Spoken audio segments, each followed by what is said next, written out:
Hello and welcome everybody to another week of R&D Plays Magic. And today we are joined by our resident meme king, Donald Smith. How's it going, Donald? It's going great. All right, so Donald, for those of you who don't... Actually, you know what? Why don't you introduce yourself? Who are you, Donald? Okay, so I was a pro player from Louisiana, just self-made, doing my own thing, randomly got platinum, went to Worlds, top 8 Pro Tour, and then they hired me here. So yeah. I'm just a game designer now. Right, and recently you went from a contractor to... Yeah, now I'm a full-time employee, associate game designer, so yeah. It's great. Yeah, it's got to be great, right? It's kind of like living the dream. So many people want to do this, and starting out just... I mean, because you came basically out of nowhere, right? Yeah, like basically, just straight out the swamp. Yeah, straight out the swamp. He was actually telling, like, his first set was Theros. Yeah. I'm basically, like, 5 years old now in terms of Magic. That's insane. Playing Magic only for 5 years, now you're game designer. Because Theros is a set I returned to after my retirement. Oh, really? So it's like... So, big difference there. And now a lot of people... There's a guy who's doing... What does yeet mean? Oh, yeet. It's just like a not a yell, but just something when you're excited. Like let's say you like sink a 3 in basketball, you just yell yeet. You know? Okay, so it's very versatile. Yeah. Like there's no one definition for it. It's just Donald just teaching us the ways. Yeah. So one thing that I noticed, we have a wide variety of age ranges, I guess, for people who work at R&D. Kind of the more senior people, they're all kind of in their late 30s. And then we have, of course, Play Design, who's a little bit younger. But prior to Donald showing up, we were all kind of just, I would say, more even keel. Yeah. And then Donald showed up, and then that unlocked Andrew Brown. Oh, yeah. And now these two, they just have nicknames for everything. It is insane. Yeah, Andrew's been like... Yeah, something unlocked when I came in and just started making memes and all that. Well, yeah, because the thing is, like, everybody has, like, their one friend where all of a sudden you just completely act like a different person. Yeah. Right? Like, I have my friends, too, where I'm just, like, all of a sudden I just turn into, like, just this total clown, you know? And Donald was basically Andrew's enabler, I want to say. Oh, good comment. Okay, so yeet is when you throw things. Kobe for accuracy, yeet is for distance. That's a pretty good description, actually. I really like that. So then, do you combine Kobe and yeet if you make like a long 3? I don't think that's ever happened, but like it just probably doesn't flow off the tongue. like Kobe yeet or yeet Kobe. Yeah. It might work actually. Oh, look at Melissa in the chat. Play Design younger. Well, no. There's a range, right? So we have like Andrew, Donald, and even majors. They're all in their 20s. Yeah. And then you, me, and some of the other. I guess there's a big mix. Yeah, I'm not sure how old Ian is. Brian's actually pretty young. Brian is wise behind his ears or whatever. Yeah. He is in his 20s too. So we got a good range. But then like all the people who are like, you know, the lead designers or whatever, they're all like all their kids are going to college at this point. So ancient bronze downs. All right. So we have some awesome news this week. We can actually play competitive constructed because Donald actually plays lots of Arena on his own personal account. Oh yeah, I'm a grinder. So he is actually a grinder. He just likes grinding anything Magic Online related here. So we are going to be playing Mono GGEZ to start off with and ladder up. And we have quite a few decks there. We have Mono Green, Blue Black, Wizards. Yeah, Mono Red Wizards, the Flame of Kel deck, and Blue White Guy Pharaoh's Gift. I actually just updated it with the new Grand Prix Los Angeles list. Oh, is that guy higher ranked than us? Probably.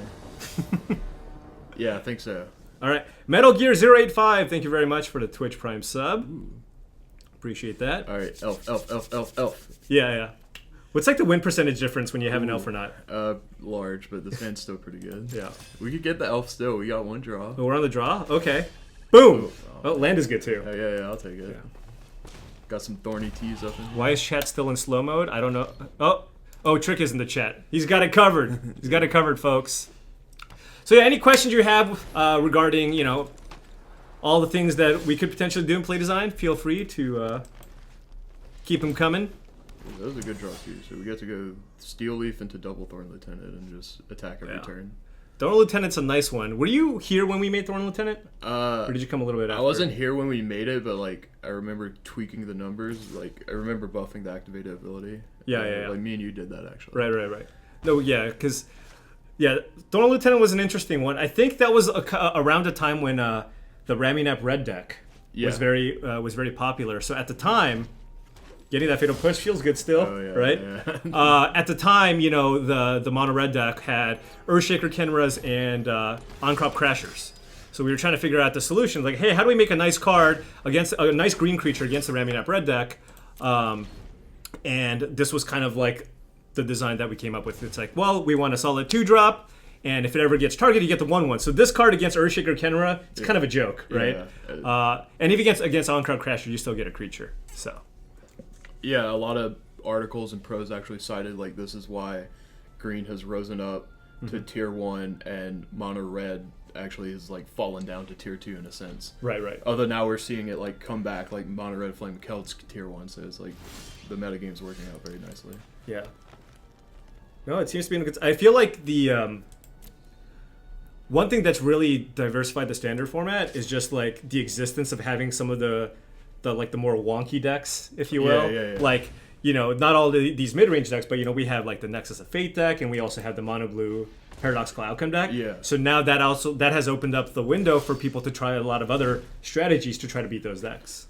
Yeah, because those decks are traditionally strong against the green no removal deck and like the very simple mono red deck. Right. That's why people brought Nexus of Fate to the Pro Tour, and now like the control decks are coming back, and mid range is like has a spot. It's actually like I was at Los Angeles, and the top tables were very diverse. Yeah, I tried playing that Nexus of Fate deck on Magic Online, and I did not win a match. The Magic Online metagame adapts, I would say, much quicker than the real life metagame. Yeah. And so just everybody just had Sorcerer's Spyglasses and insult to injuries. I just after sideboard, I was just like, man, how am I ever supposed to win? Does most people on design teams still play in tournaments? No, actually, because we are employees of Wizards, we cannot play in like the kind of the more high profile events, but we can play Friday Night Magic. Yeah. And pre-releases, I believe. Yeah, there's like some specific thing for it, but like Glenn actually like went to a Brawl tournament on Saturday and like won it with his Gonti deck. That was pretty cool. Oh, nice. But we can't go to like the Pro Tour level. Sorry, the Paul emote no longer works, as my account has been. I think just recently, I think it was like a month or two ago, all my emotes disappeared. I was so sad. Oh, you got it was an end of an era, because I don't have any subs anymore. Yeah, unpartnered or whatever. I must have gotten unpartnered. I don't know what would happen if I start streaming again. Maybe I can get it. Yeah. Because it's like I was such a regular streamer before. Mm-hmm. I'm sure there's a way to get it, but the emotes are now gone, unfortunately. What is he gonna cast out? How's it going, Judes?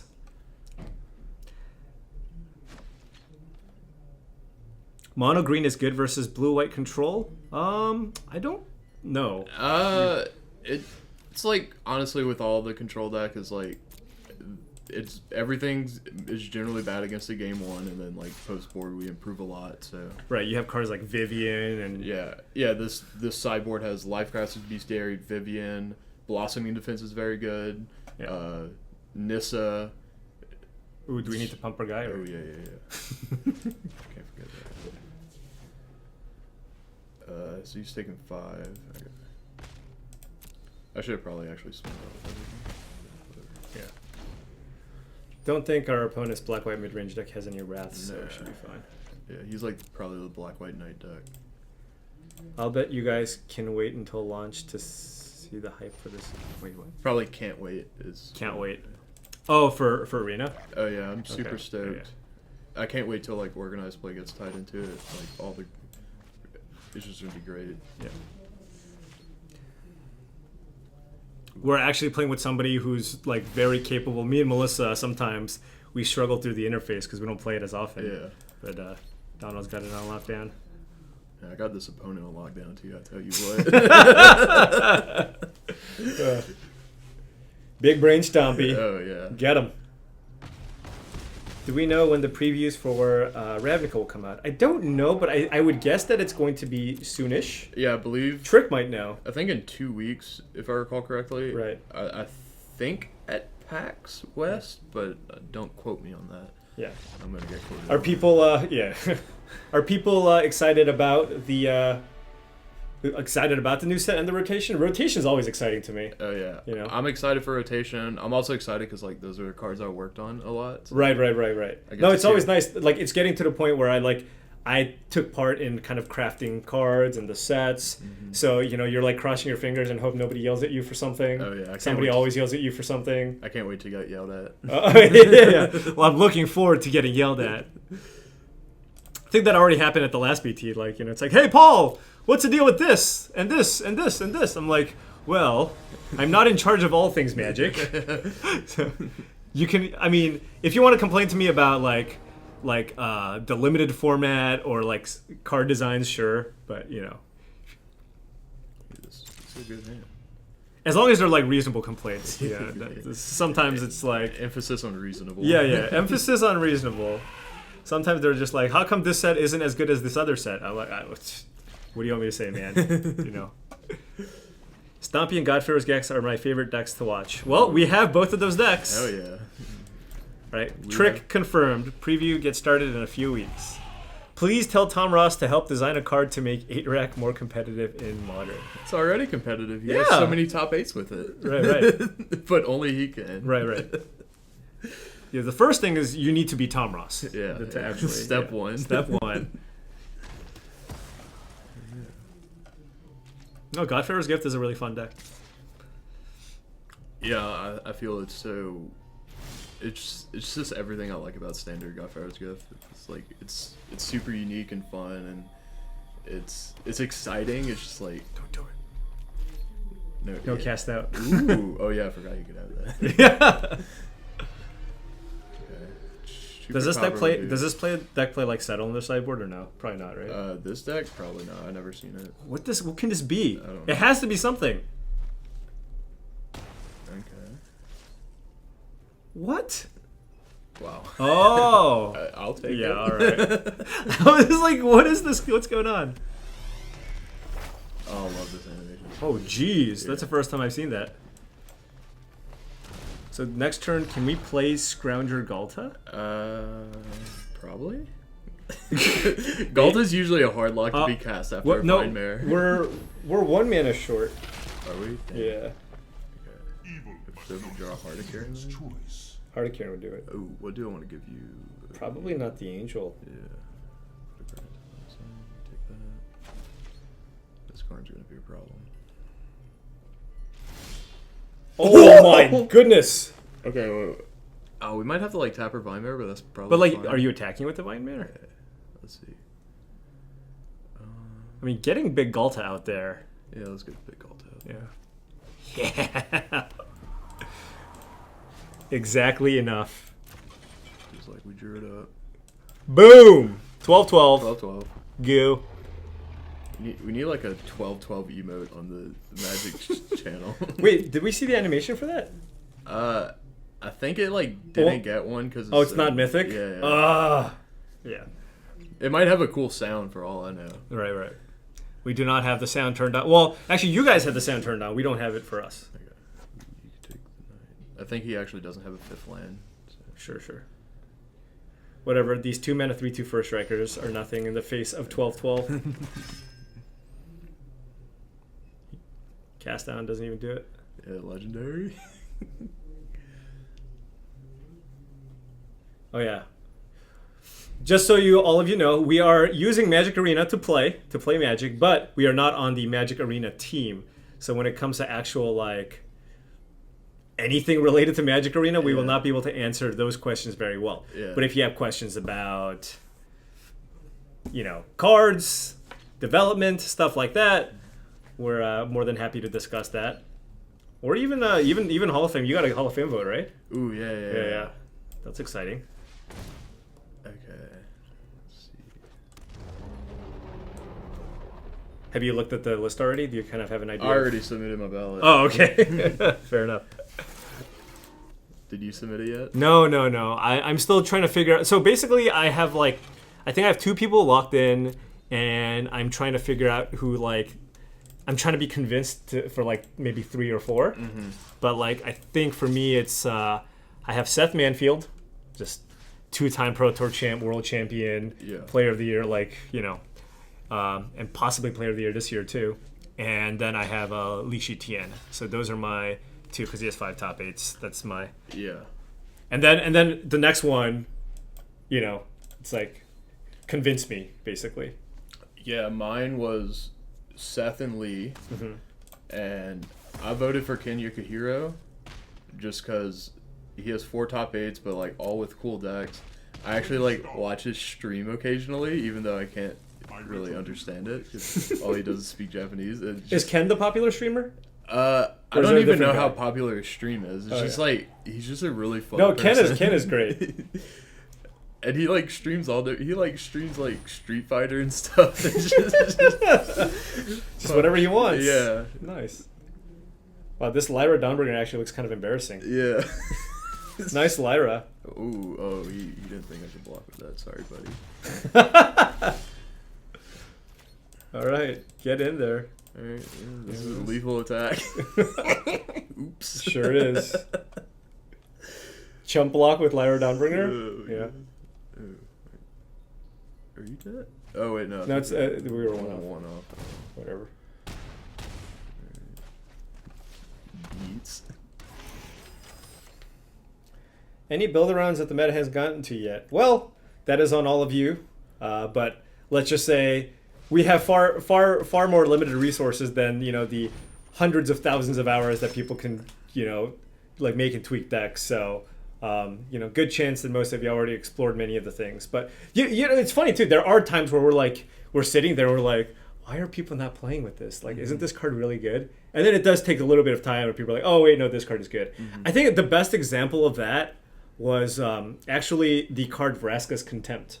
Oh, yeah. Now this was a card when it, you know, we were like, man, maybe we're leaning on this too heavily because it's so expensive. Maybe why are people not playing Vraska's Contempt? It's such a powerful card, you know, and we like just had 3 to 4 of it in all of our decks. But when it first came out, it was like a 2 of. You know, because people aren't used to playing 4-mana removal spells. You know, even though like this one is like as pushed as you can get for a 4-mana removal spell, people are still only playing like 1 or 2 copies because it costs 4. And then like over time, people have gone to 3 to 4 copies in all of their decks.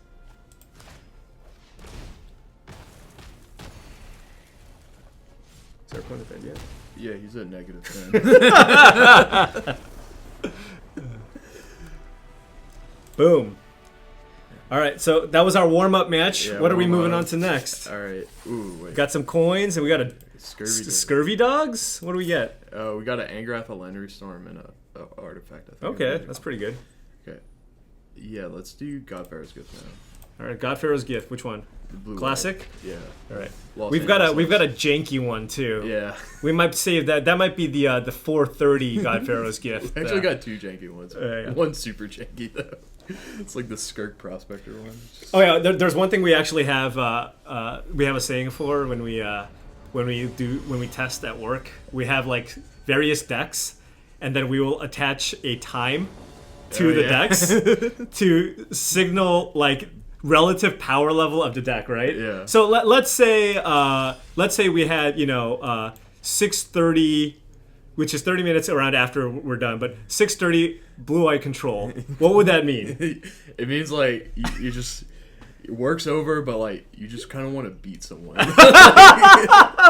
You want to just go out with because sometimes like I'm not gonna lie, there are definitely days where I just lose with whatever I play, and I'm like, dude, I just need a W before I leave, you know? It's like, I need that win, let's go. Like, I 0-3 like a practice draft, like my deck I built sucked, then you just bust out 620 like blue-eye control or whatever, and then it's like, all right, let's go. Who wants to play me? Yeah, it's like 2 sides of the coin. Sometimes there's just like some crazy combo that we discover, and like everyone will lose to Michael Majors basically. Yeah. And then the other half is like we just have to brew a lot of decks that like man, we brew some stinkers. Like you'll just have a day where you're like you have 3 decks lined up and you're like and usually many of those stinkers are kind of earlier in the day where you have like these ideas. Like you drive home, you're like, you know what? This could be a cool interaction. You play it against just good rate cards and you're like, nope, my deck sucks. Yeah. So that all happens during the daytime. Then later on you're like, all right, enough of the beatdowns.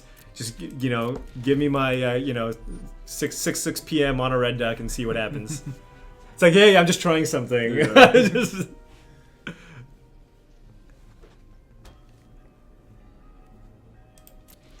Oh yeah, Trick got me a game. Yeah, he won one out of, I think it was 6 or 7 games. Yeah, you got one.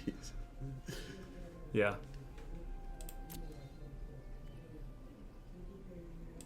That was just a matchup thing, though. The skill matchup.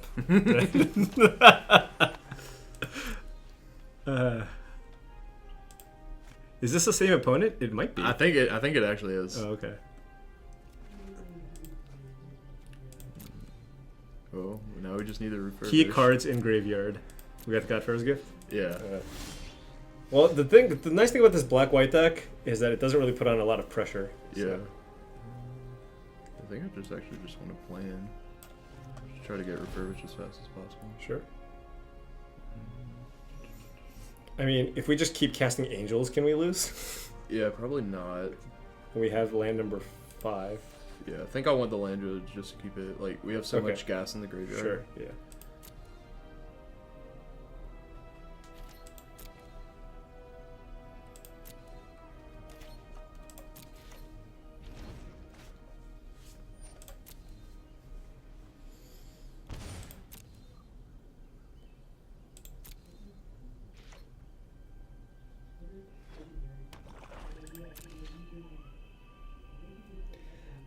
Magic Kid 1, most of the guilds, I mean, where they want to go with the direction of the guilds usually comes from like the set leads.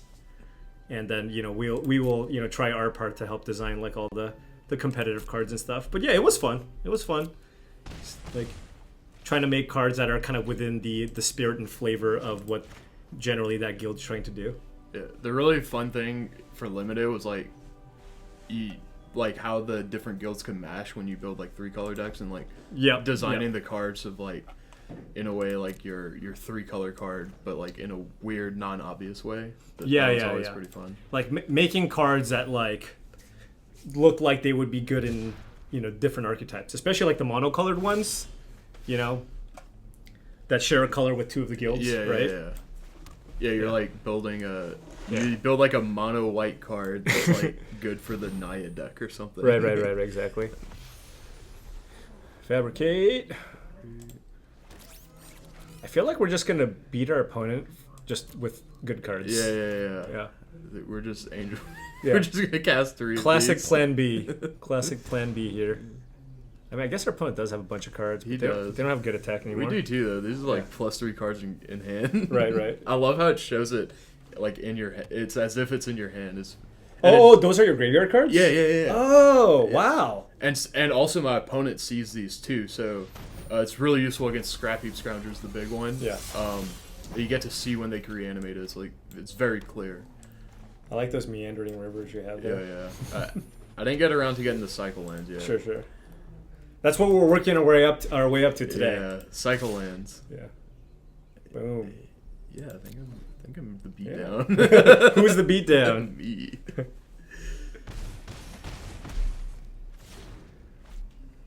If he has another Lyra, that might be an issue, though.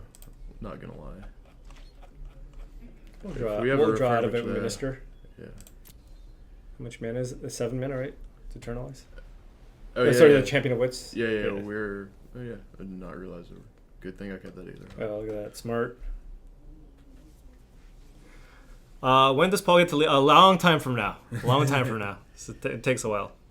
Yeah, we like some of the people who've been here for a while are like just starting to be able to lead sets. Right. Like they finally got the seniority and experience and all. Yeah, so it takes a lot because there's a lot to learn, and on top of that, many of us on play design were not necessarily hired for just like our ability to like design cards, but also primarily it was for balance. Ooh. Oh, you can just cast it. Yeah. That is definitely the thing. The most interesting thing when I started working here is that's kind of when I got hired. That was like the main thing. It's like, hey, you were hired here to basically make standard awesome or whatever. But on top of that, I was like, I actually realized how much I actually enjoyed just actually designing cards. Mm-hmm. Oh, did you second? No, I just milled. Oh, you milled. Sure.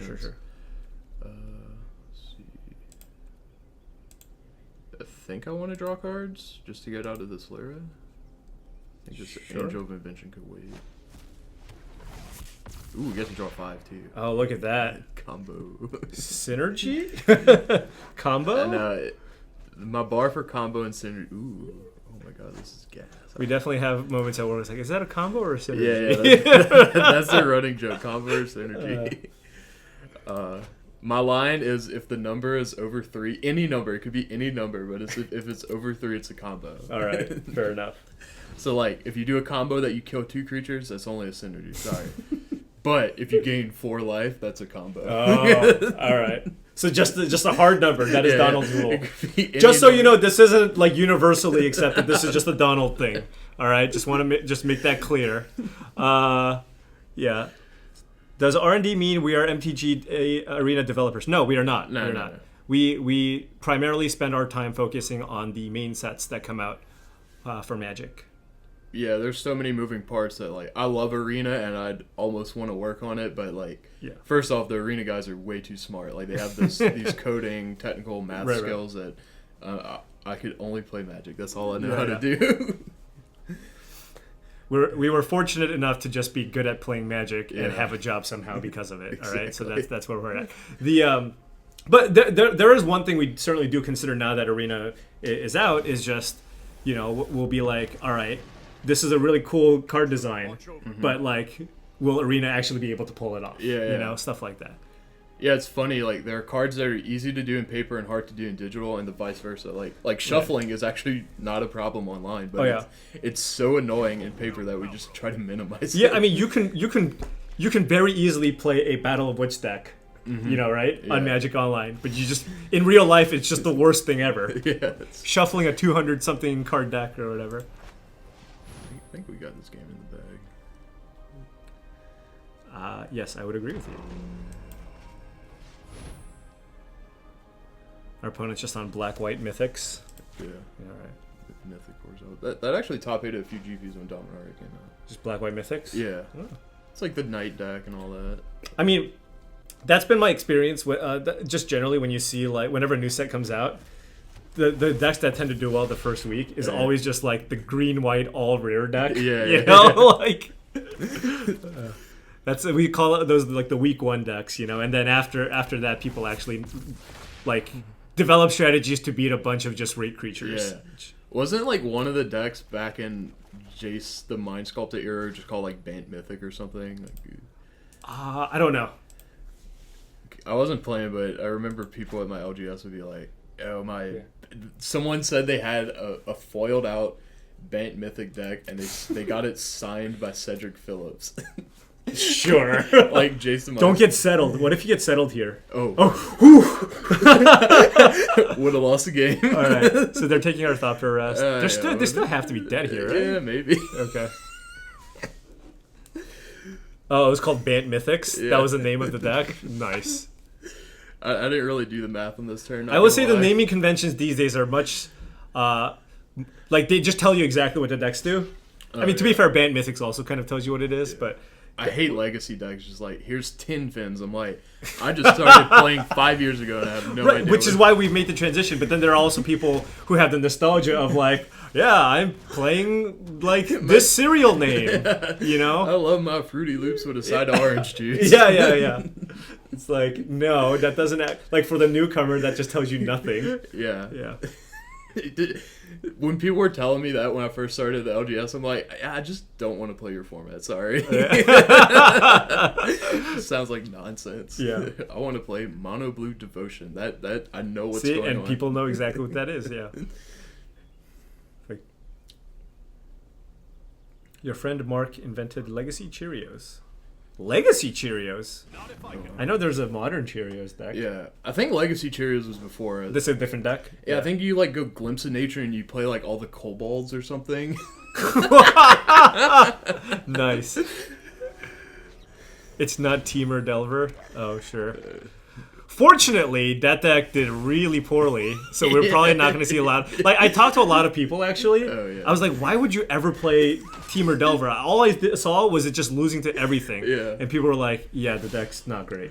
Yeah, there's a lot of articles just like, sorry, Nimble Mongoose is just not a real card anymore. Just outdated. Yeah, I mean, I just saw, like, there were like 2 Nimble Mongoose or Mongoose, I don't even know, but there were like 2 of those in play and whatever, and then like Raptor just played like a Death Shadow and a Gurmag Angler, and they were just like, yep, I can't do anything, you know?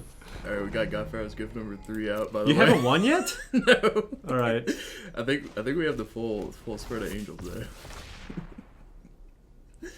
I feel bad for my opponent. I'm just like talking about Twitch chat. I know it just doesn't matter what he's doing.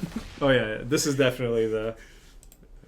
Ooh, we just making big angels? Oh yeah. Oh, we gain us how some much? life? We're gonna gain like what, 7? Do you know how many cards left in your library? 15. Yeah. Okay. I was actually making sure. Like, I've seen people get decked with this. Okay, all right, we got it. How's our opponent not conceding? Never give up, never surrender. Okay. Ooh, this might actually be pretty good. Oh, I got the different art negates.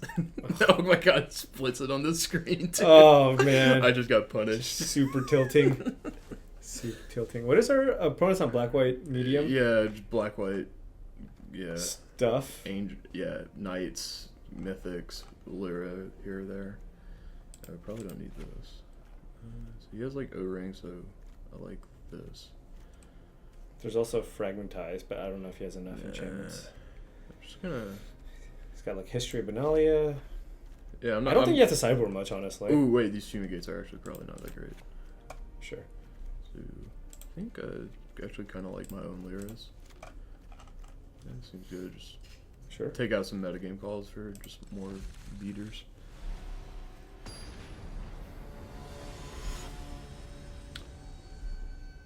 Should we give out a key or something? How are we gonna do that? Oh yeah, right. Oh, that's one thing I talked about before. We got keys. We got MTG Arena beta keys. So if you guys are interested, I'm assuming a lot of people are interested. We still haven't figured out exactly how we're going to give them away. But if you ask an interesting question, you can feel free to message me, message my account on Twitch. So my handle is Haumph, Haumph. So if you want one, when we answer a question, I will tell you to message me on Twitch. And I have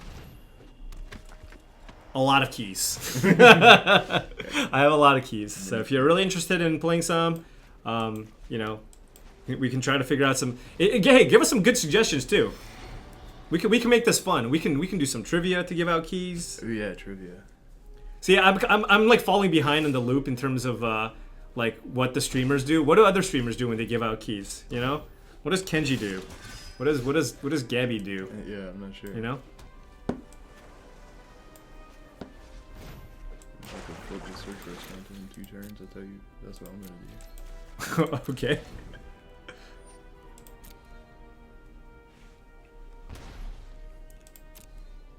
Numa just post them.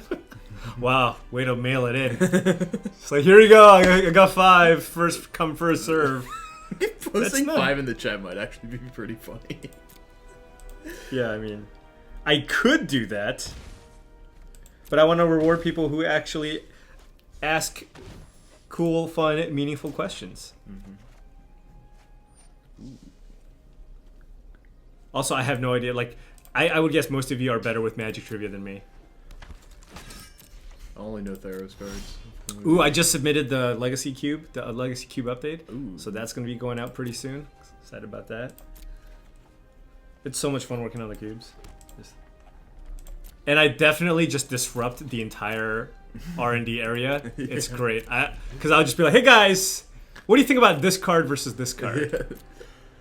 I love when you ask me because I know so little cards that I was just like, well, I know what one of these does, so I'm going to say that one's better. Yeah.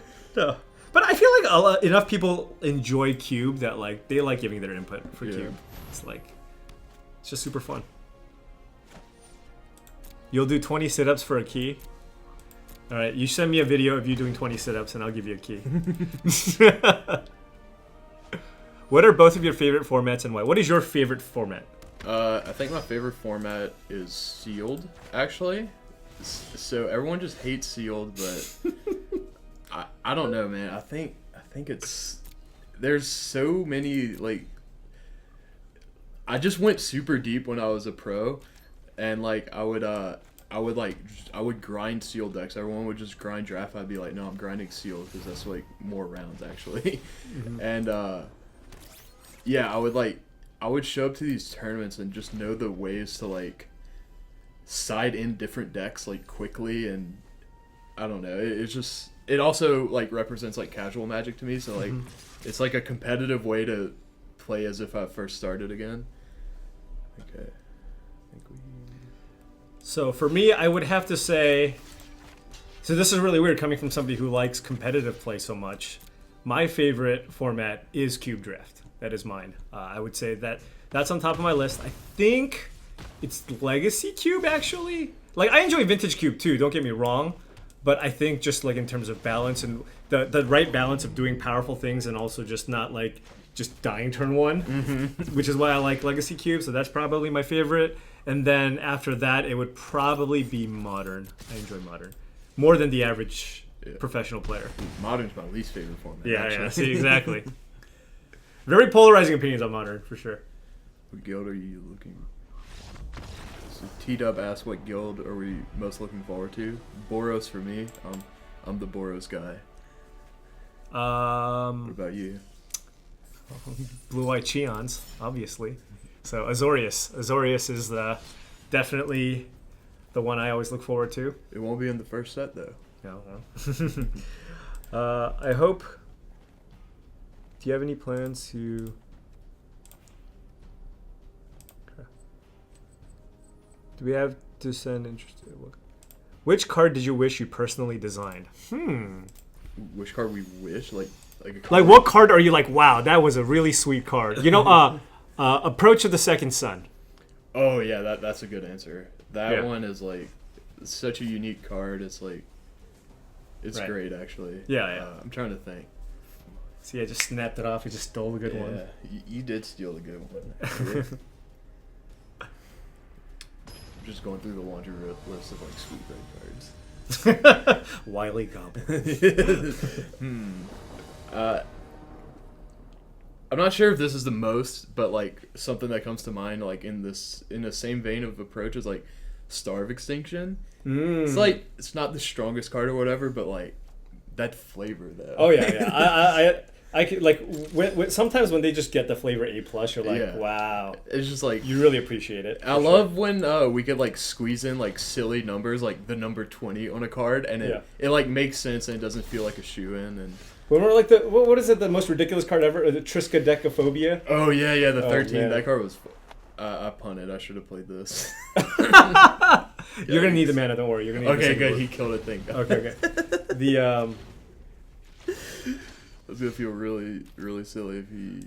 A good story about the Triskaidekaphobia is this was at Grand Prix Albuquerque. This was the Grand Prix that Alan Wu won. Oh really? Wow. Right. So what's really funny at that tournament, because I didn't know who he was. And he came up to me and he was just like, hey, could you tell me if I can draw in or not? And I was like, dude, I don't want to like tell you something you don't know, so I'm not sure, but I think you're very likely to be able to. And then he ended up drawing in or whatever. But this was a win-in, and it was Kenji going up against like one of my best friends. His name is Rick Chong. He actually top 16 the last GP, GPLA.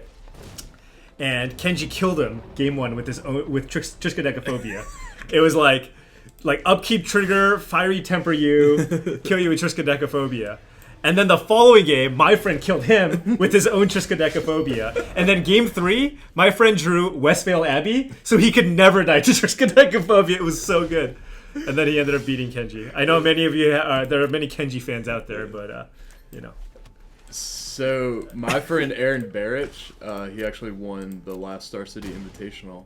He actually, like, played that card in the sideboard of, like, these, like, red-black madness decks at the time, and I forgot what deck it was really good against, but there was just, like, one, I think it was blue-red control, they just couldn't beat the card. Nice. Alright, how about this? I'm just gonna get spammed here, I know it. Oh, yeah. But the first 5 people who message me will get a beta key. So message me, so that would be twitch.tv/Haumph. You got to look for Haumph. The app is currently on my phone. So if you whisper me, I will give you a Magic Arena key. And then once I run out of space here, we'll figure out other ways to give out keys. Yeah, name drop. Oh, the best is I always give my friend crap for this. My buddy Rick again. He was undefeated at one of the old U.S. Nationals once. And my favorite thing to read was they were talking about all the undefeated players. And then one of the matches was like, there's like these high-profile players, and then relatively unknown Rick Chong. And I was like, oh, relatively unknown Rick Chong, it's so good. And that's when he used to be like he was actually like one of the endgame boss, you know, local PTQ. He was always the guy that used to win at the local Costa Mesa Women's Club or whatever. That's where anybody from SoCal. That's great. You know, you guys know what I'm talking about, Costa Mesa. Huh. So this list is based off Ben Friedman's list from Grand Prix Los Angeles, and what would Ben do? I think he just didn't prepare for this matchup. What are we playing against? Like the mono green that splashes red for Sarkhan's Unsealing. Oh, so we have no we actually can't beat that enchantment, right? Yeah, blue black colors can't kill it. So it just has a bunch of big creatures, so not the little removal. Yeah. So the toughness based removal doesn't really work. The fatal push is still probably good. So I'm bringing in a Doomfall and a Vizier, but I just don't know what else. Vizier seems good. Yeah. Also, I don't know if this is updating. Let's see. Maybe the Liliana isn't really doing what we want. I think we just... All right, I haven't been whispered yet. Let me know if you have whispered me, and I might need to update my app. Oh yeah, people might want to type your thing in the chat. Oh, they don't know how to spell. Ooh, our Twitter handles are not on the thing. Okay, yeah. That's what I'll live for. Yeah, I know. Donald's got to get them followers. Yeah. You did have that one tweet that went semi-viral, right? Oh yeah. It was funny because like I'm pretty sure I just like copied like a meme from the Magic. Doesn't matter. It was just like doesn't matter. You get that retweet going, so yeah. Donald's Twitter handle is DonaldWSJR. He is in fact a junior. Yeah. And mine is Haumph. So you guys should be able to know how to spell Haumph. If you can't, then sorry, not you know. Oh, my opponent doesn't have anything?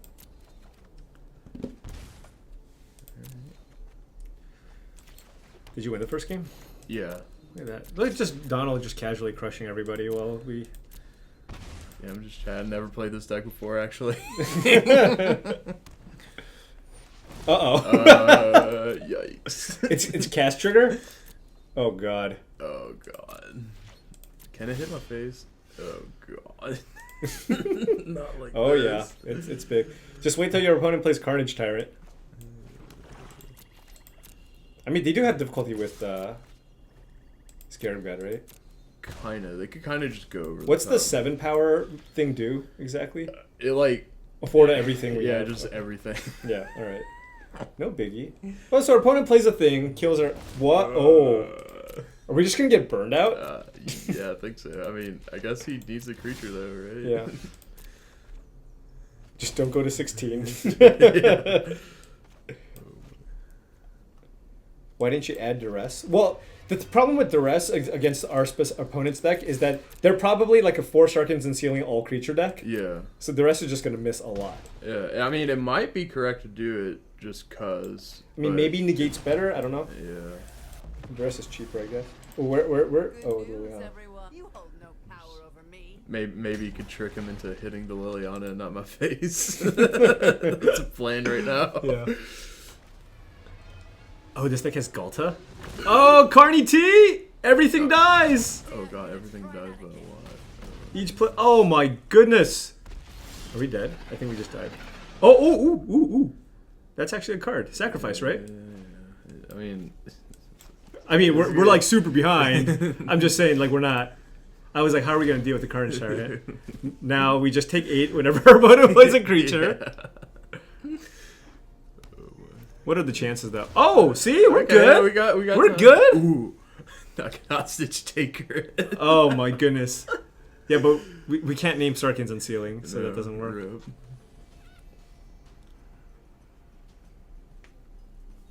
Alright, I don't know how this thing works. Are you not getting whispers? I'm getting friend requests. Oh, do I have it turned off or only friends? Yeah, you might not be able to get spam. Do I need to get... So can random people message me? Do people know? It might be a setting. I'm very not tech savvy, despite streaming for multiple years. I think I just had my Twitch set up, and then I just literally stop stream, start stream is all I did. Yeah. Let's see what bonus, I guess. Your messages aren't going through. Uh-oh. All right, hold on. Let me see if I can fix the setting here. Whisper was not delivered because you know what? You know what it was? I was getting spammed probably at some point when I, actually when I used to create content and stream. So let me figure this out. Got a chunk here. Discover? No. Process. No, that's a search. What? Oh no. Ooh, I'm currently hosting Numa Tanami.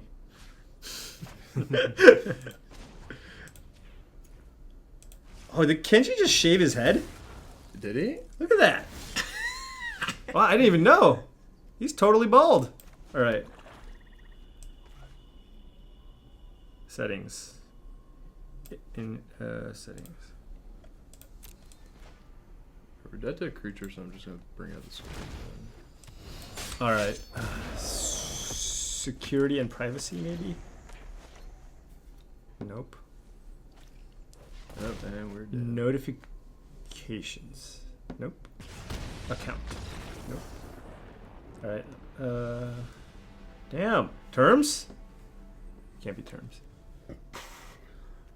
He's starting a cult. Everybody shave your head. I will say this, like, if I was like, I think I said this like when I was younger. It's like if I ever like start balding, I'm just shaving it all off. Yeah. I'm just keeping it clean. And I was very concerned because, like, my dad, he was losing his hair when he was like in his late 20s. So I was just like, oh, there's a chance. I know, like, oftentimes people say it comes from your mother's side. So if you look at all the dudes, like, in your mom's side of the family, and if they're bald, you're in trouble. Oh, so our kids are screwed because Lisa's side, her, like, all the guys there are like bald, and then on my side, my dad's also bald. So, like, both grandparents are bald. So Magic Code 1. It's under settings, security and privacy. Security and privacy. No, it says block whispers from strangers. Let me turn that off. Oh my god. Okay, I have released the floodgates. Oh no, here we go. Spam home. Spam away, folks. Well, please don't spam. Just if you actually want a key, let me know. All right. Here we go. Oh, we got some whispers now. Oh. Here we go. All right.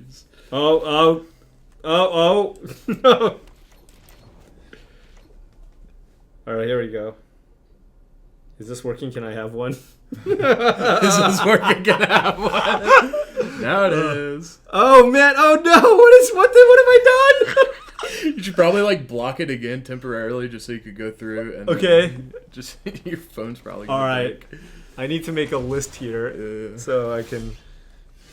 We'll get it to y'all. Don't worry. Slowly. All right. My phone did literally explode just now. All right. Here we go. Okay, here we go.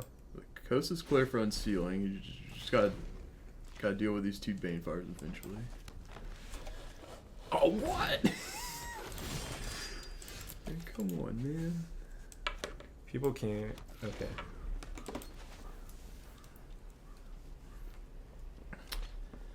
So I took the Steel Leaf Champion, and then he just drew another one. And our hand ain't the greatest. I was just gonna block with the Scarab guy. Did we lose the game before? Yeah. Were we whispering Lost Mystery E? Whisper Honf? However you want to spell that. Send me the keys, my dude. Sure thing, bro. All right. Oh my god.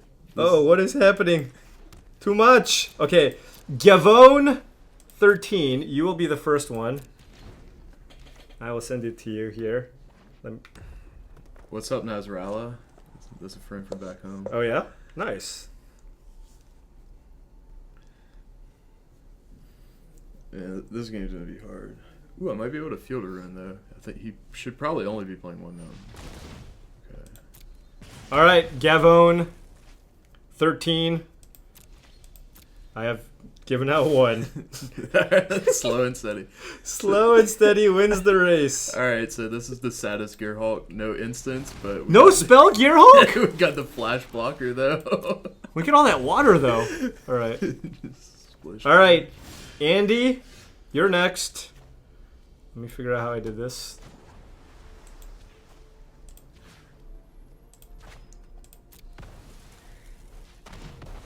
There just has to be a better way than this.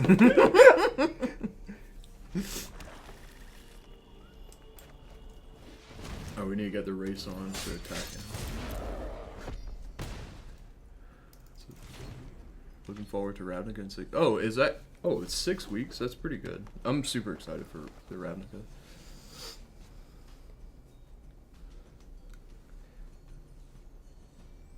Oh no, autocorrect. Stop. Okay. Maybe I bit off more than I could chew here. I got so many people going, key me, bro. That's a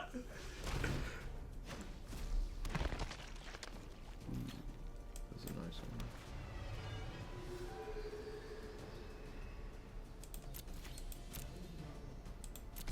Okay. Well, I did say the first 5 people who messaged me, right? Yeah. Okay. That is what you said. All right. Don't mind me, just giving out keys very slowly. I am the key master. Oh god, Gigantosaur would not be great.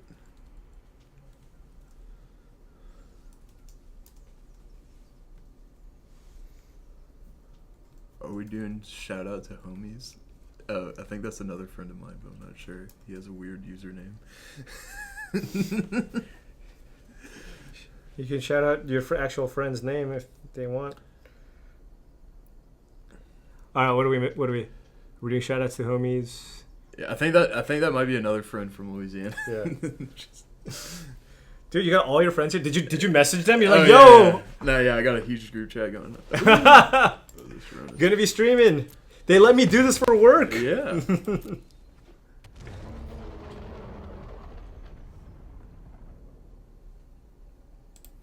Okay.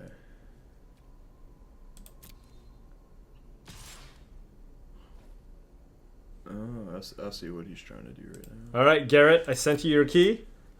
Moving on. Is that one? No, I sent 3. I sent out 3. All right, now this is the one. Send me the keys, my dude. Kirksis, I got you. Broseph.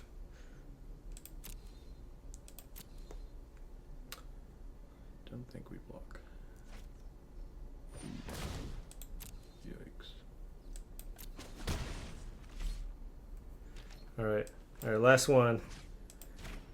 Calfrin. I would like a key if I'm not too late. You are not too late, sir. Nice.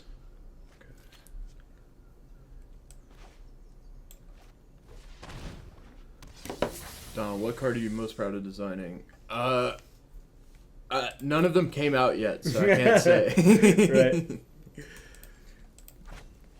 One thing I did do, I added I lobbied to add the corpse counter to Isarath in M19 because we were playing games and it came up like way too often that we'd have 2 of the same creature, but one would be exiled and one wouldn't.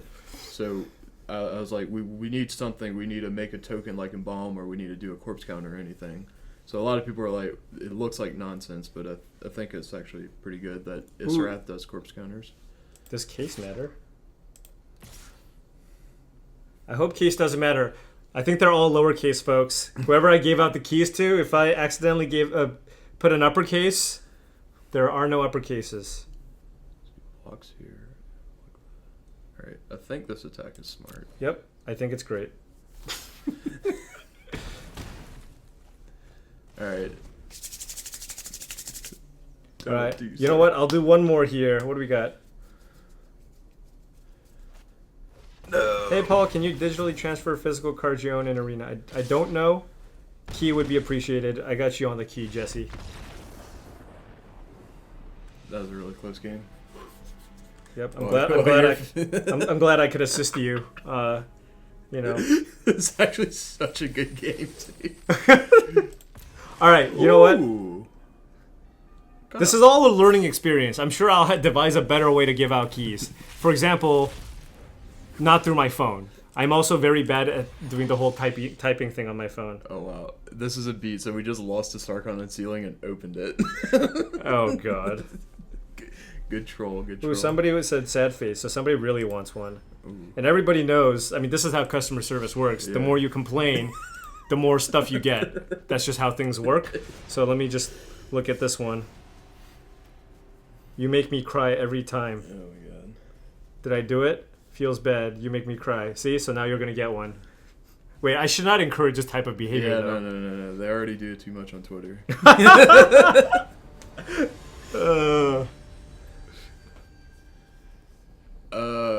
Gamawa, so I could actually answer this. I'm pretty sure. Alright, I'm like 95% certain I know the answer. So anything you purchase on Magic Arena before, like currently in the closed beta, like let's say you purchase X amount of gems, you will get that same amount when it's in open beta or release. I'm not sure which, but anything you spend right now won't be like for nothing. Oh man, that clown emote is just creepy. Come on, man. Ooh.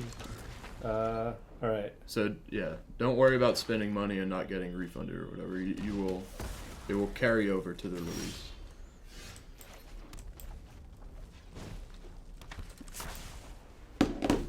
Yeah.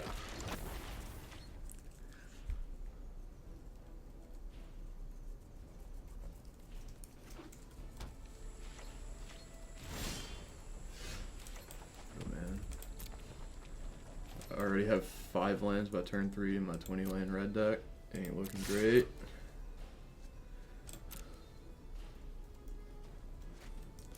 Okay, we got Paul just posting some keys in the chat. Y'all better get ready to redeem these ASAP.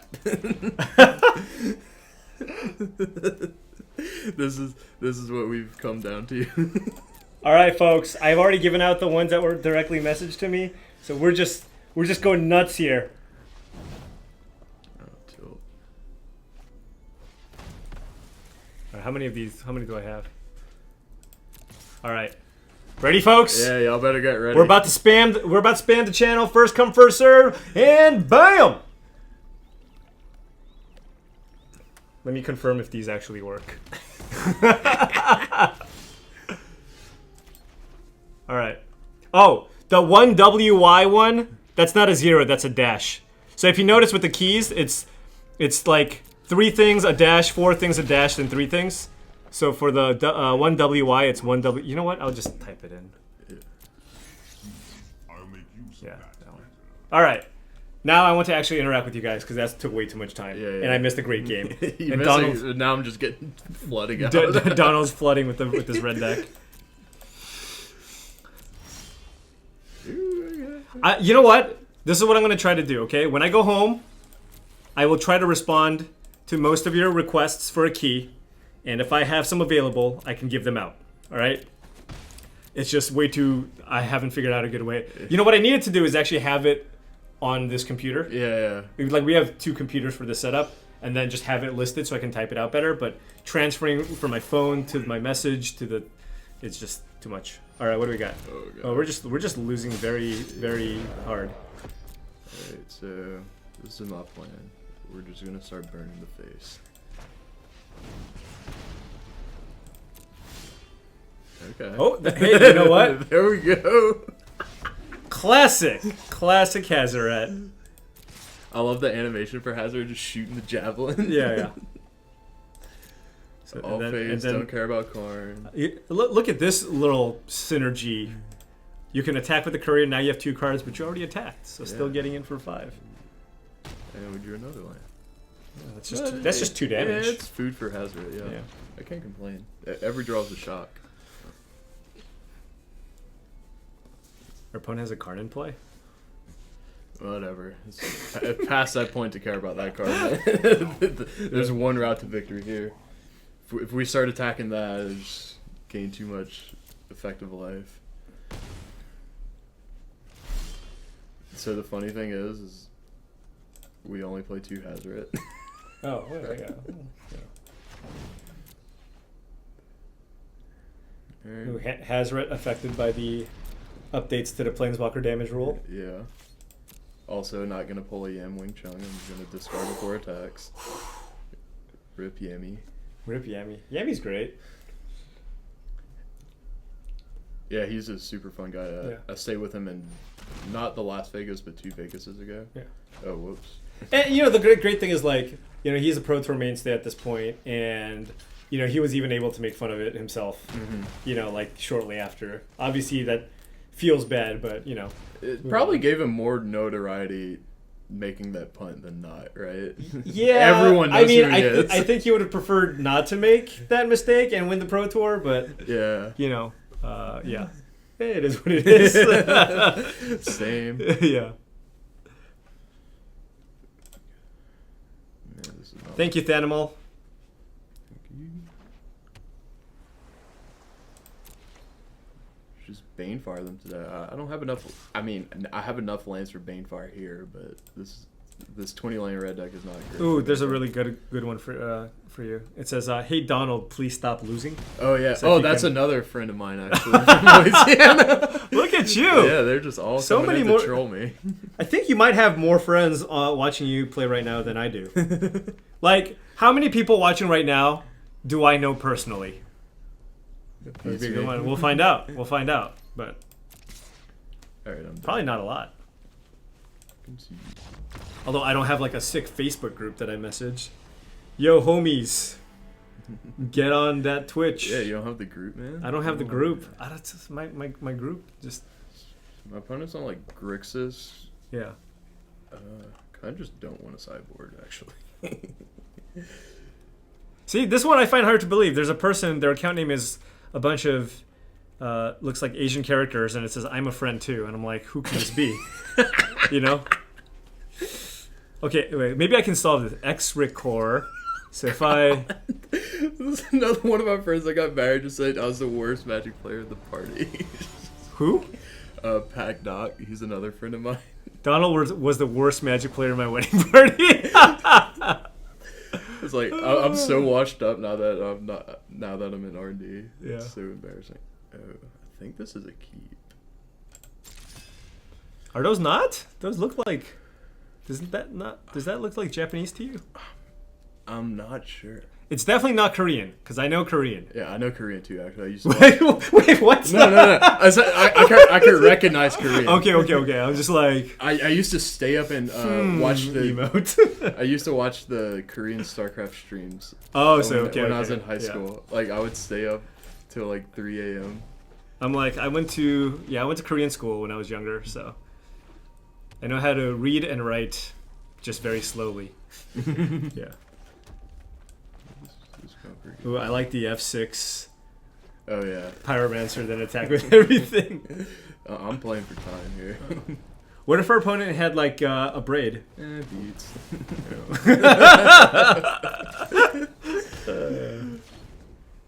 Just like the double Wizard's Lightning. I don't even know if you do that, but Nah. yeah. We're doing I that. think we one. actually run this out. I want to save this for like To get the card? Yeah. That's fair. He's probably just gonna kill it. Although you can play 2 1-drops this turn. Yeah. But yeah. I don't see Wily Goblins. What's up with that? Is that a friend too? It has to be a friend. Who Oh else no, would I actually don't know that. No. Who else would know about the Wily Goblins? Actually, a lot of like pros message me. And, What? like random people just clowning me about Wily Goblin every once in a while. You did play it at the World Championships. Yup. I mean, I did do that. you're like, yo, I think I broke it. Wily Goblin in mono red. Oliver too actually told me I broke it, and that dude's a constructed master of That's fair. 2016. There is some decent logic. Yeah. Like, Chain Whirler wasn't a thing, and the key was kind of getting to like your top end threats. Yeah. But the problem is, Wily Goblin is not a magic card. So. Well, you are getting some work done this time. Yeah, I'm doing it. I'm doing the thing. Oh, that's Chris McCord. Okay, yeah, I believe he's a New England area-ish. What? Is this game 1? No. Okay. I ran into that one. I deserve this. Is this getting negated? Oh no! This guy has my. Oh no! What just happened? Everything. Oh. Italicized the chain whirler, as Owen would say. Treasure Red was a topic of conversation at my LGS after that. Hell yeah.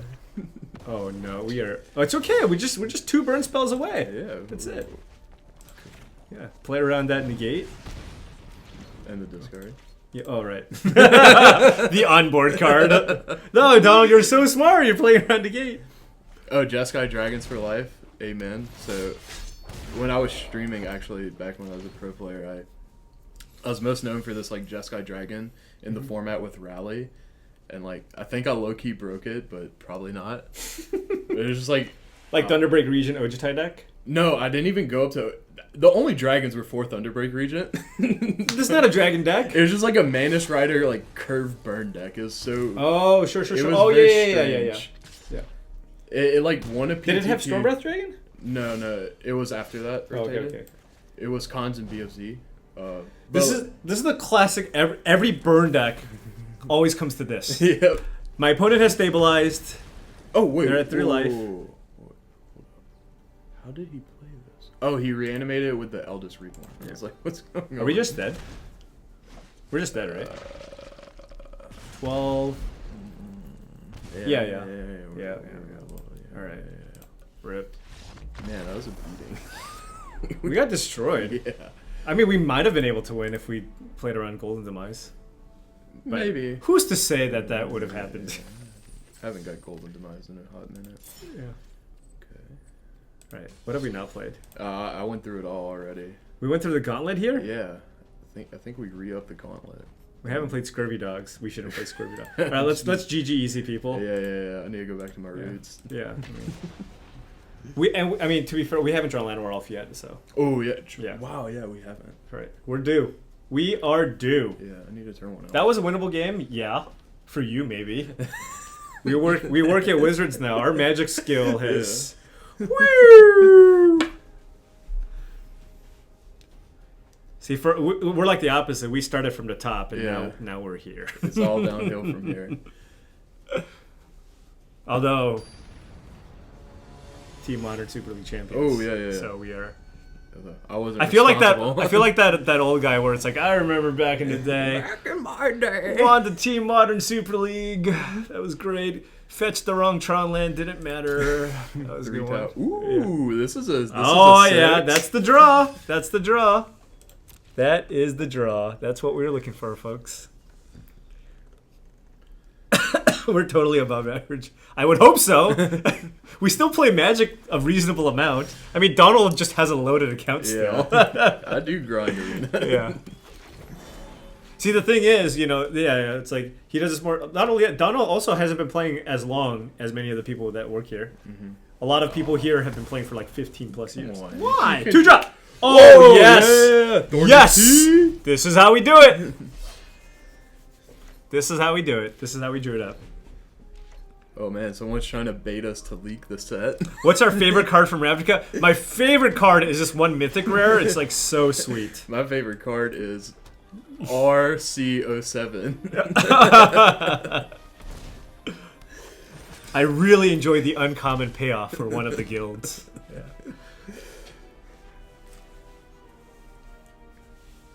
You got to be a little more subtle than that. There's probably a question that can somehow be like framed where it would maybe trick us a little bit. Yeah. Mythic rares confirmed in the new set. You heard it here first, folks. There will be mythic rares. Uncommon payoffs confirmed. How old are these cards to you guys? Some number of months. Yeah. But yeah, I did get to contribute to Ravnica. I think, yeah, like almost all of it actually. Wait, say that again.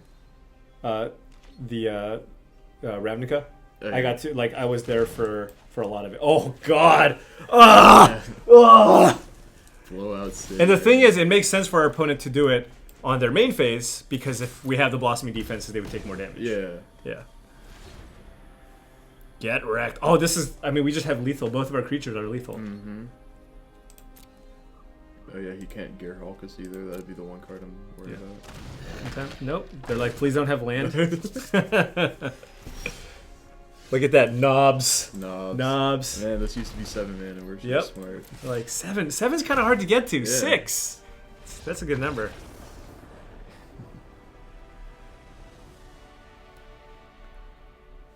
Mono green is now banned in standard. Hell yeah. Alright, so our opponent's playing like a control deck, right? So we want all the grindy stuff? So actually, the Grixis decks, because they could pressure you a little bit, I don't think you want Vivian, for example, because you still need to play to the board, or you just like fall behind to the Scarab God. But they don't play Bolus? Yeah, he probably plays Bolus. I don't know. I don't care about Bolus. Okay, that's fair. I'm bigger than him. Vinemare is really good. Vinemare is the card. That's the card. Also, I like this card because it's so cheap. Oh, but I don't like this, for example, because if you play this into a Bolus, you just kind of fall too far behind. Is Galta good here? So normally I was boarding him out, and then I realized Vinemare just guarantees the Galta more or less. Okay. So I keep him in. I like trimming on defense. How good is Brontodon? Are there actual good targets? Yeah, that's the other thing. I cut the Brontodon completely. Yeah. So that's how I end up doing it. I cut 1 defense and 3 Brontodon. All right. Yeah, I used to take out Galta, and then but it's so funny they have to almost Vraskis into everything. So if the Galta sticks with your Vinemares, they're just God dang it. I can believe Vinemare being one of the best cards.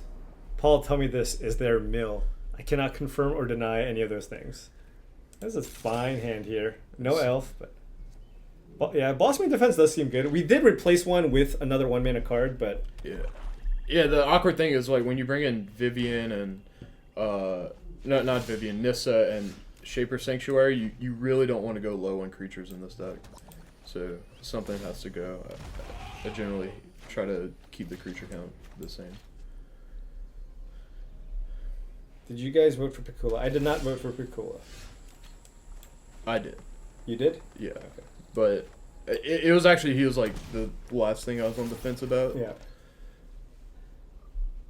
I don't think I will vote for Piccola, but there are definitely, I haven't submitted my ballot yet, and there's still people I need to consider. Ooh, dangerous curves. Oh, and nothing? Uh-oh. Stay in trouble. All right, so if you want, okay, so the last time I did it, it wasted 20 minutes. It took 20 minutes to give them out, and I did not interact with chat at all during the 20 minutes. So if you would like a beta key, please message my Twitch account, and I will try to get most of you guys a key. So just message me on twitch.tv or on Haumph, Haumph, and request a key. I do have about 20-ish more I can give away, I think. So just message me and I will see if I can get you some. Alright. Just keep going down the gauntlet. Did we win? Yeah. GG easy. Why are people playing Greenbelt Rampager now? Well, it's like the other 1-mana card you can play, right? Yeah, it's just, you just kind of need that creature. Some synergy. A big synergy I noticed with it that's actually relevant is you could play it, crew Heart of Kirin, then bounce it to your hand and play it again. So it's it's untapped as a blocker, and that's actually just extremely important against mono red specifically. Mm-hmm. And then it's effectively a 3-drop. So it's you're thrashing Brontodon, so it's good with Elf if you don't have the Steel Leaf. And the curve's so blocked off. You want a lot of 3s because of Llanowar Elf. You don't have many 4s, and you have a few 2s. So sometimes you want to go a 2 into something else, and it just fills in the curve nicely to be able to use up your 1 unspent mana. Yeah, I mean, the important thing too is the fact that it has 4 toughness, right? If you have it turn 1 and you don't have Llanowar Elf, just playing it turn 1 and then playing it twice turn 2 means that a mono red deck will have a really difficult time actually attacking through that early. What is my Twitter account? It is the same as my Twitch and everything. Haumph. Haumph. My favorite modern deck. I don't know. I actually enjoy a lot of different decks. My favorite deck before the ban was Splinter Twin. Now it might be Blue Eye Control. And what else do I play a lot of? I actually also like Affinity, even though it loses a lot. It might not be the best creature deck to play anymore, but I do enjoy Affinity. My favorite modern deck's Burn. And Donald's favorite standard deck, also Burn. Yeah. And his favorite cube archetype is probably also Burn. Actually, I mean, to be fair, the monocolor decks are among the strongest things to do. Just because a lot of people don't like doing that. Everybody wants to do the sweet thing. Yeah. Neurotoxina. I do not know what the rules are on sharing WotC keys. So I cannot personally confirm whether or not you can share keys with friends. But I'm assuming that's why they gave it to you. Yeah. Right. So it's like I don't think you get 5 keys to use on yourself. So.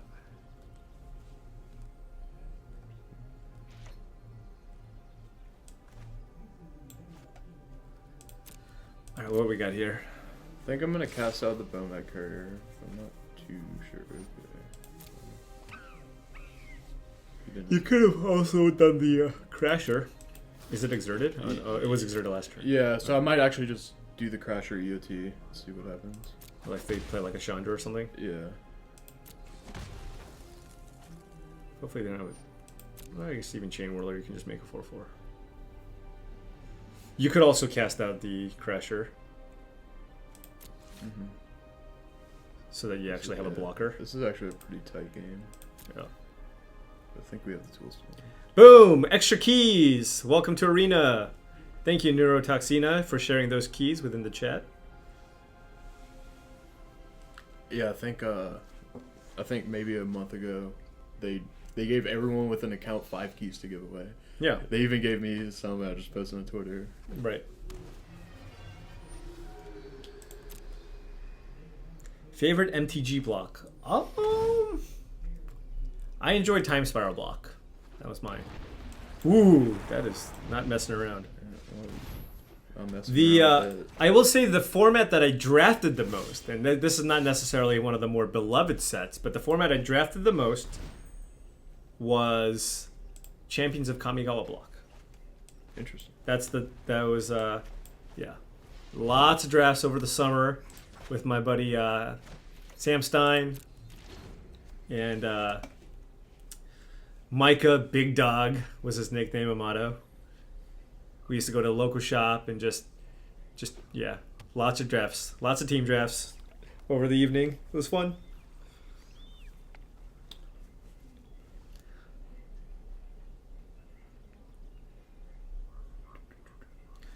How we doing? We're doing all right. Yeah, it's close. I had to bin a refurbish, which was kind of unfortunate, but I just need to hit land drop. I think it's going to be like the type of game where I hard cast this card. Sure. Because if we hit a land drop, we get to embalm this. I have Champion of Wits in this. I'm just trying to block and... Our opponent has Glorybringer mana. Wait, no. No. Yeah, he just played that, so that's good. How often is Glorybringer main decked? They're main decking a good bit now, specifically to like beat up on mono green. That makes sense.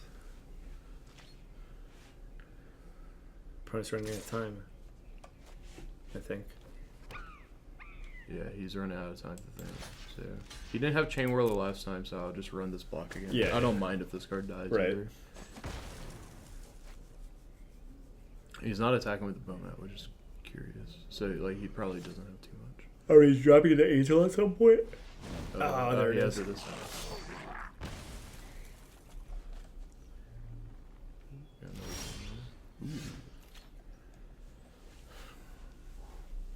I guess you can just play out a bunch of stuff too, but Yeah, there is an argument for Champion of Wits just to hit a land, but I think I just want to embalm this thing. oh, that's in your graveyard. I keep forgetting. Yeah. If it's spooky, it's in the graveyard. That's the key. Spooky. Kind of want to take out this Bomat, but I don't think it's worth it. Okay. It's just awkward when the thing dies. Yeah, that's Yeah, I don't know what's actually correct. yeah. Could have maybe thought about it a little bit more, but I'm trying to play speed Magic. We don't got time for that. Thank you, Harmon Lee. More keys for everybody. Keys.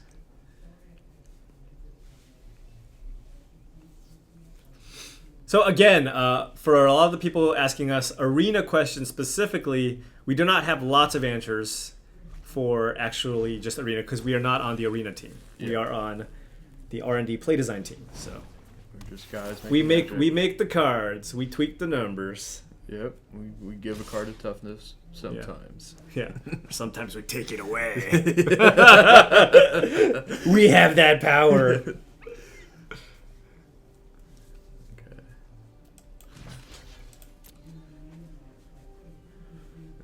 Tell you what though, if we draw a land, it's gonna be nice. Do we consider other formats when testing card designs? To some degree, sometimes there will be a card where like, hey, this is an interesting card that or sometimes there will be a card like, hey, whoa, this might actually have modern implications. Yeah. So we do like talk through, talk to people and be like, hey, do we think that this is going to be a competitive modern card? And it's not necessarily a bad thing. Mm-hmm. We do like that over time, a card or two from each set becomes a player in the modern format. So, yeah. And some of them are obvious, like the dampening sphere is like pretty obvious, like a card we aim to. That card's seeing a lot of play. Yeah. Shuts down Tron lands, shuts down Storm. Shuts down KCI. Oh, the funny card from M19, Infernal Reckoning, actually was designed as a modern card to beat up on the. But it's seeing standard play. Yeah, but now it's seeing some more standard. You saw all the Twitter, tweets like, I need 4 Infernal Reckonings. Can I play? Yeah. And we were like, what? So I actually saw it like pretty early too. I saw an arena streamer, Thundermo Hellkite, actually playing it in his sideboard. He was just trying it out, and it was really freaking strong against Red Black. And so it was awesome to see all the pros adapt that tech. Do we have Angel of Invention in our graveyard? No, we actually don't have anything. Oh, so we need the Champion of Wits and hit one. Yeah. Okay. Man, this is hard. What is the highest power card coming out of the newest upcoming set? Come on. You gotta give us a little more respect. Like, you think... Well, actually, there's this one Mythic. That's it.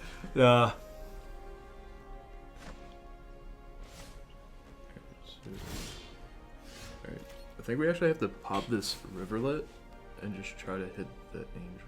How many mock battles do you have with the cards you're making before they're in the final list? I mean, anytime like a new set gets introduced into our FFL, we certainly test everything, and there are lots of updates. And then once we make updates, we have to test that again, and then we'll also try to incorporate those cards with some of the older decks that we've had and update those decks. So there's a lot of that stuff that happens, and we're always tweaking and tuning until we can't, a lot of the things that we test are certainly more weighted towards the newer things, right? Because every set needs to get, its X number of months of testing. Mm-hmm. But that doesn't mean we forget. Like, that's one thing that I actually do try to spend some time on, is just making sure that the good rate cards that we had in previous sets are still being played. Because sometimes they get forgotten. It's like, oh, right, we played with that card. That card was fine. But it's like, well, have we played with it a lot since the update? In this new environment, is this card getting a lot better? So those are just things to keep track of. Because sometimes there's like a card that's like not good enough, and then a rotation happens, and then it just dominates standard because like all the other cards just rotated out or whatever. Yeah.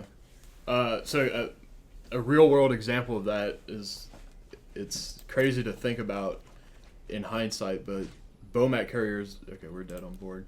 Bomat Carrier is the prime example. So it saw no play when it first came out because of Thraben Inspector. Oh, right, yeah. It just didn't work. And now it's one of the strongest. And now everybody's like, whoa, Bomat Courier? What the heck? Like, how could you print that? I'm like, it was probably just running into Thraben Inspectors for about 6 months. It's just like people are just like, oh yeah, Thraben Inspector. It's just people are just not going to play this card. Also, like people were also still playing like the Inventor's Apprentice and stuff too in some other versions. Yeah. So yeah, it just didn't have the opportunity. But now it's like people are like, how can they make Bomat Courier? Blah blah blah. It's like, well, as long as there's a good 1-mana 1/2 in the format, it's probably fine.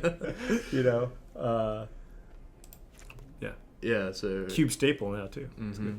legacy staple almost. Ooh. Oh yeah, it has. It has seen some legacy play, hasn't it? Is there any ETA for friends list? Again, we do not know. Paul, how long do we have to wait before you get Counterspell reprinted?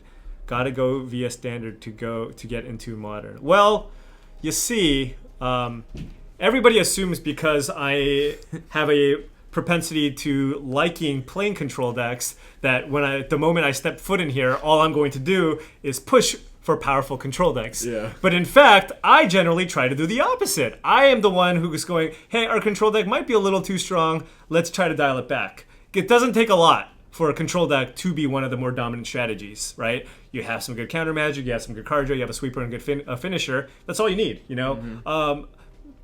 And the most important thing for me is just making sure like every archetype is well represented and, you know, roughly similar power level. Yeah. And Counterspell specifically is a card that is just too strong to be a standard card. So don't really expect a card like that to be printed in standard anytime soon. Yeah, everyone does the same thing with Lightning Bolt in me. I was like, I want to make other cool red cards, not nerf everything around Lightning Bolt. Like, right.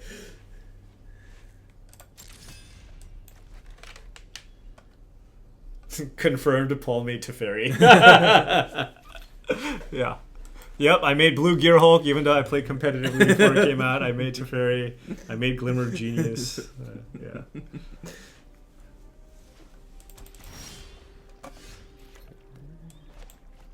Good start. Mainly because he doesn't have a turn one play. That's a funny thing, too. Like, Andrew Brown, for example, is kind of known to be, like, a control. He has had a lot of success playing control at Grand Prix. But, like, so he knows, he's the one who makes a lot of our, like, anti-counter hoser cards because he knows exactly what a control deck doesn't want to play against. Okay, so I hope I draw a creature or a land so he'll whip. Oh, this is nice. Let's go. Whatever. Whatever. Your heart was in a good place. Yeah.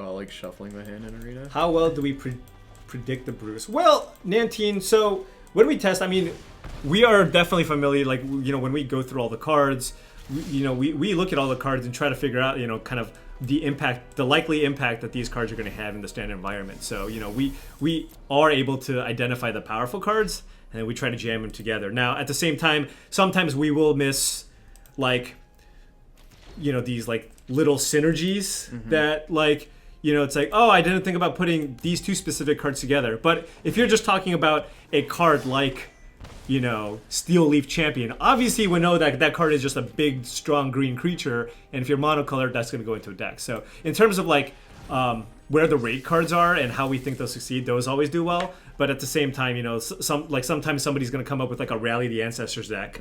And, like, you know, we would not necessarily have had, like, the most tweaked ideal version of those decks. Do we intentionally give story-relevant cards more leeway? I don't know much about how powerful we need to make a card based on the story. I don't think we really focus too much on that. You know, if a character is, like, I guess, the face of the set, certainly it's, you know, we're like, hey, this is the face of the set. We have to make sure that he looks really exciting. Yeah. And that doesn't even necessarily mean that it's, like, 100% standard playable, but no matter what, it has to look exciting. Yeah, know? I wouldn't call it, like, power. It's attention. We give it extra attention. Right. But it's like, we, you know, Nicol Bolas and M19, like, we just want that to be a cool card. If it hits standard, cool, but if just the design's not working out, we'll be like, okay, we'll aim it, not even for, like, oh, kitchen table player, but just, like, have it have a purpose rather than just, like, raw power standard is the only thing. I mean, a good example are, like, kind of the Elder Dragons in M19 in general. They all look super cool, but not all of them are necessarily, like standard powerhouses. Yeah. You know? I think right now we see, like, a little bit of Chromium and Nicol Bolas. Those are the ones that we see, but they all look really splashy. Yeah, they all have a job. Like, Arcades obviously is not... And we definitely spent time on those cards. Yeah, our Arcadius was a cool one. Yeah. Don't worry, we also did the Defender search. I know you all did the Defender search. We also did the Defender search. I actually did have a sweet pre-release sealed deck where I had 2 Arcades and double Wall of Mist in my deck. That was nice. MW Howell, thank you very much for the subscription. Really appreciate it. Oh man, this is probably not going to go over well. What's the worst that can happen?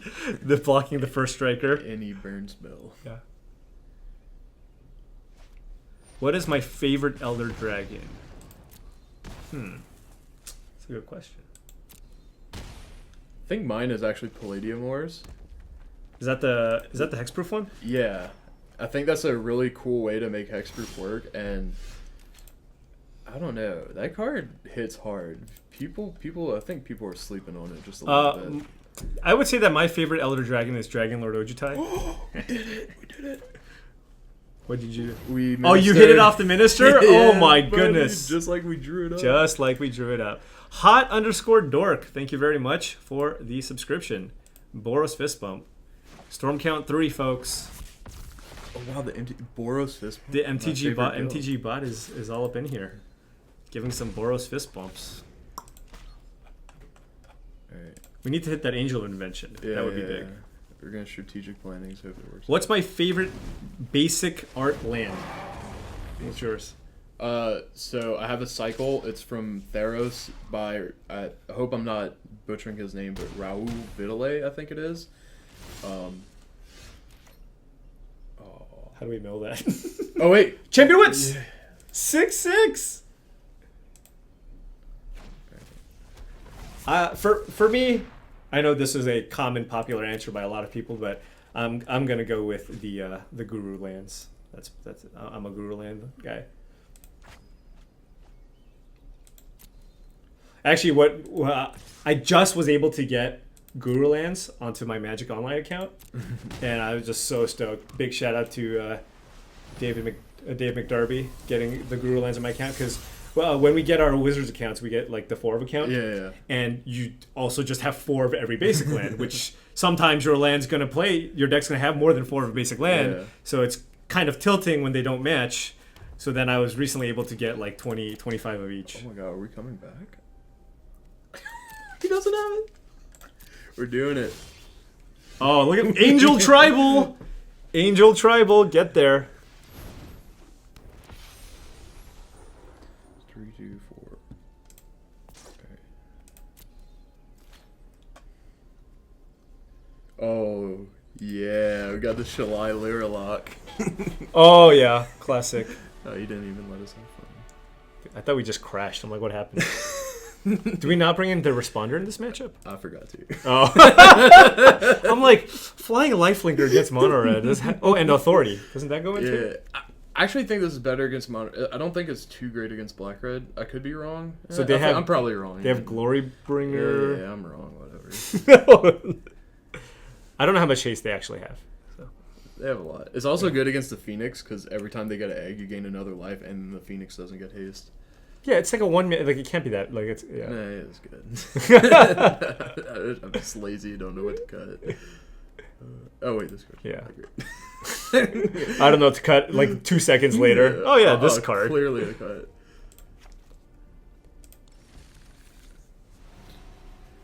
Lately, I feel every limited environment is similar. Every set has the same functional cards.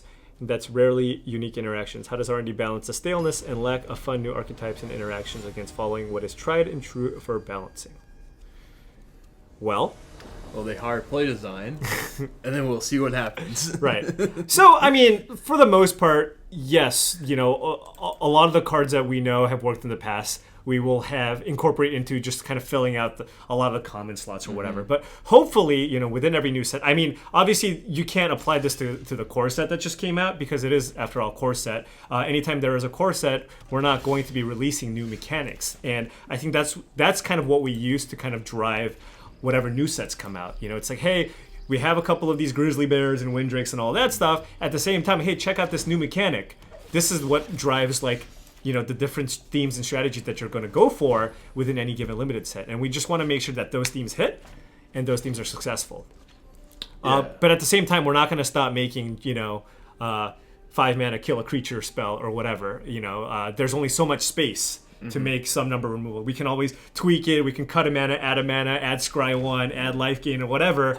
But that's kind of within the scope of what we can try to do within each limited set. Nice duress, bro. Oh, yeah. But I can see how you would think that it's stale, given that we went from Dominaria to Core Set, and during that 6-month stretch, of course, Core Set doesn't, again, introduce new mechanics. But don't worry. Guilds of Ravnica coming out. There will be plenty of new mechanics to have fun with.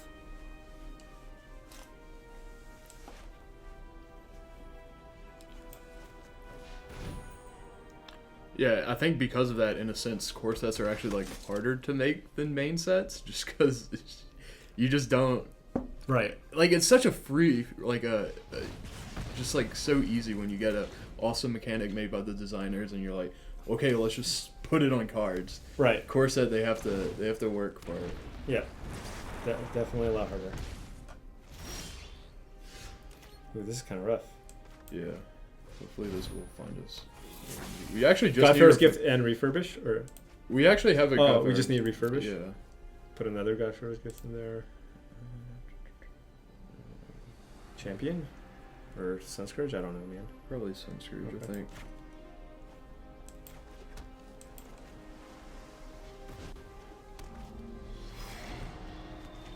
Yeah, Dominaria was definitely a hit. Yeah. people really enjoyed that one. I mean, so did I.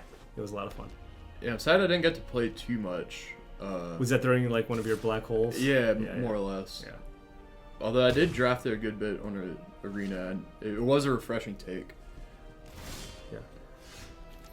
When will my wife be joining the stream to draft? Well, we are streaming out of the R&D floor, but also maybe the next time we do a cube draft, I can get her to come by.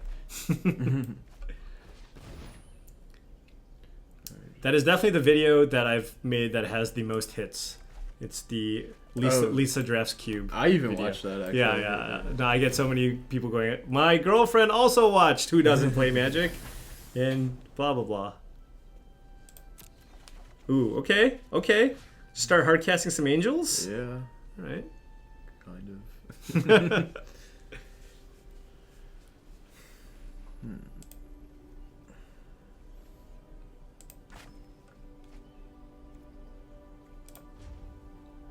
Will we ever get another Disciple of Bolas for EDH? Well, I generally am not working on EDH stuff, so I would be the wrong person to ask for that. I don't even know what Disciple of Bolas is.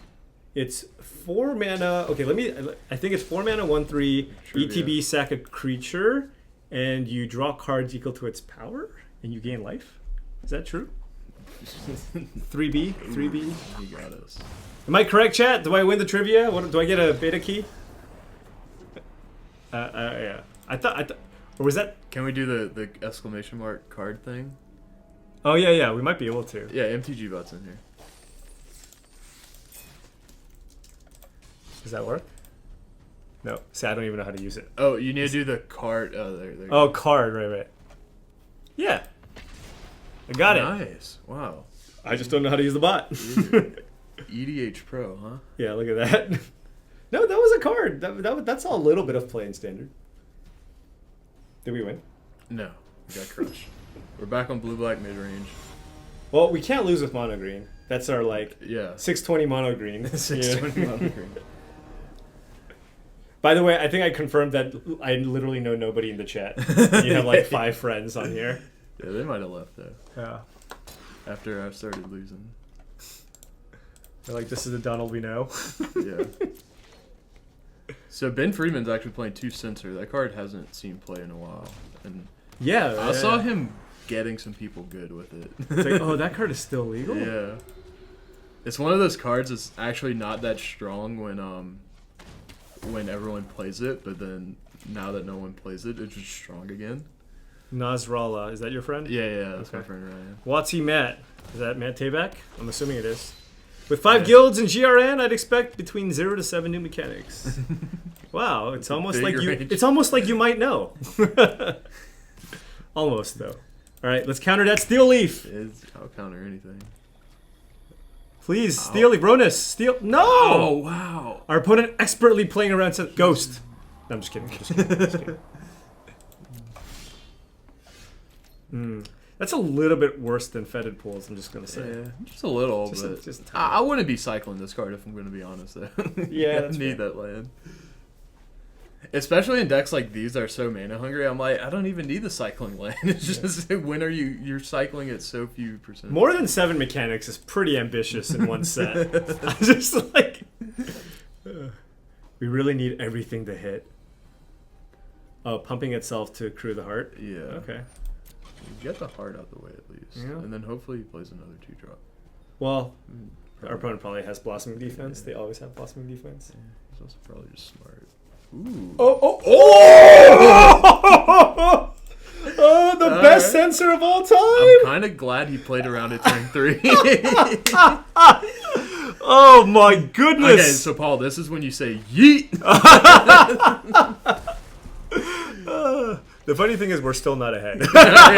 We're still massively behind. Okay.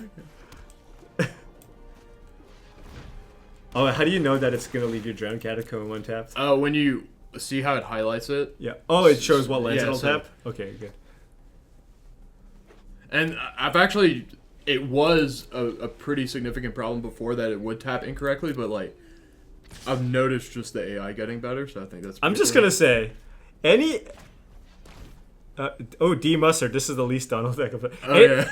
I will say anybody who types in the word yeet in chat, average age, I'm going to go 18 and a half. That's going to be my, you guys can confirm or deny, but that's going to be my guesstimate as to the average age of a person who types in yeet in chat.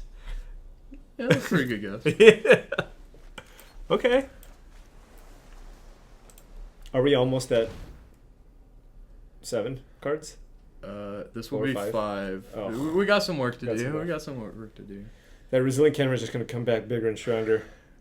Oh, not if he exiles. Oh, exile. Right. Yeah. Knobs. Knobs. Yeet 32. Wow, you destroyed the average, man. Oh, but read the parentheses. To be for my 18-year-old daughter. Oh, no. Wait, hold on. Let me do the math here. Okay. Doesn't check out. Doesn't check out. Oh, okay. Yeet 24. All right. Yeet 24. Everyone type in yeet and then your age. Your age. But make sure that you would only actually use the word yeet. Hey, is this a good top deck? Yes. Does that classify as a yeet? Yeah. That might actually be a Kobe. Oh, yeah. That's a Kobe? Yeah. We got 18.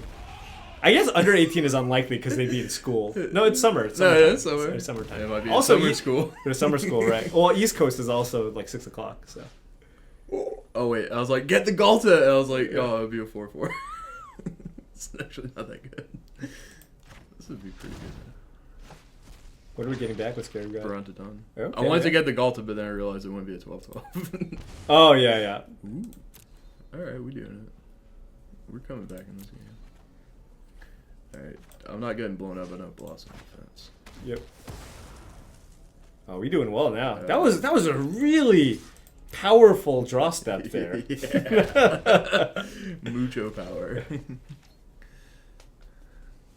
Yeet number. Okay, Yeet 47. Come on. You're just... Come on. I'm not buying it. That's not... Like, I believe 47. I don't believe that that's part of your lingo. Matt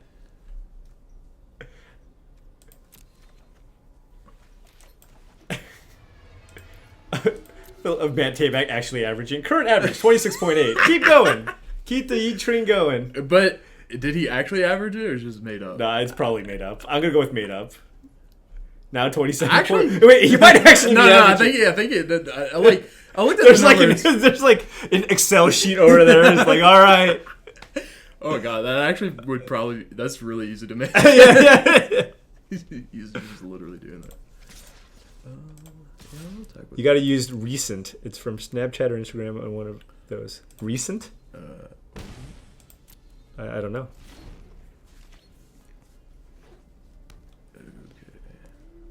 Let's just put it this way. Before Donald showed up, nobody ever dabbed at work. I do dab in playtesting.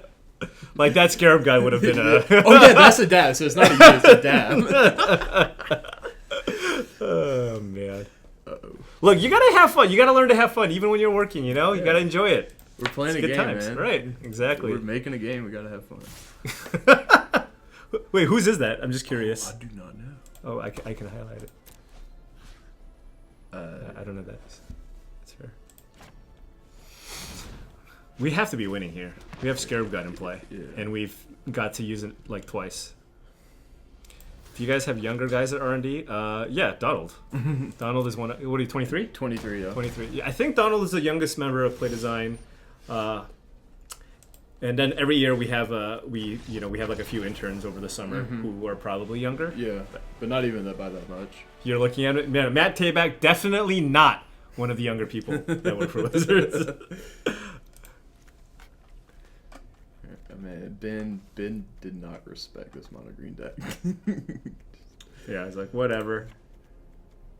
Is the Bloodfast good against that? I don't think so. It's like kind of good if it flips, but it's pretty hard to flip. I think. Yeah. I used to be. Everybody used to be young. I mean, I used to be young too.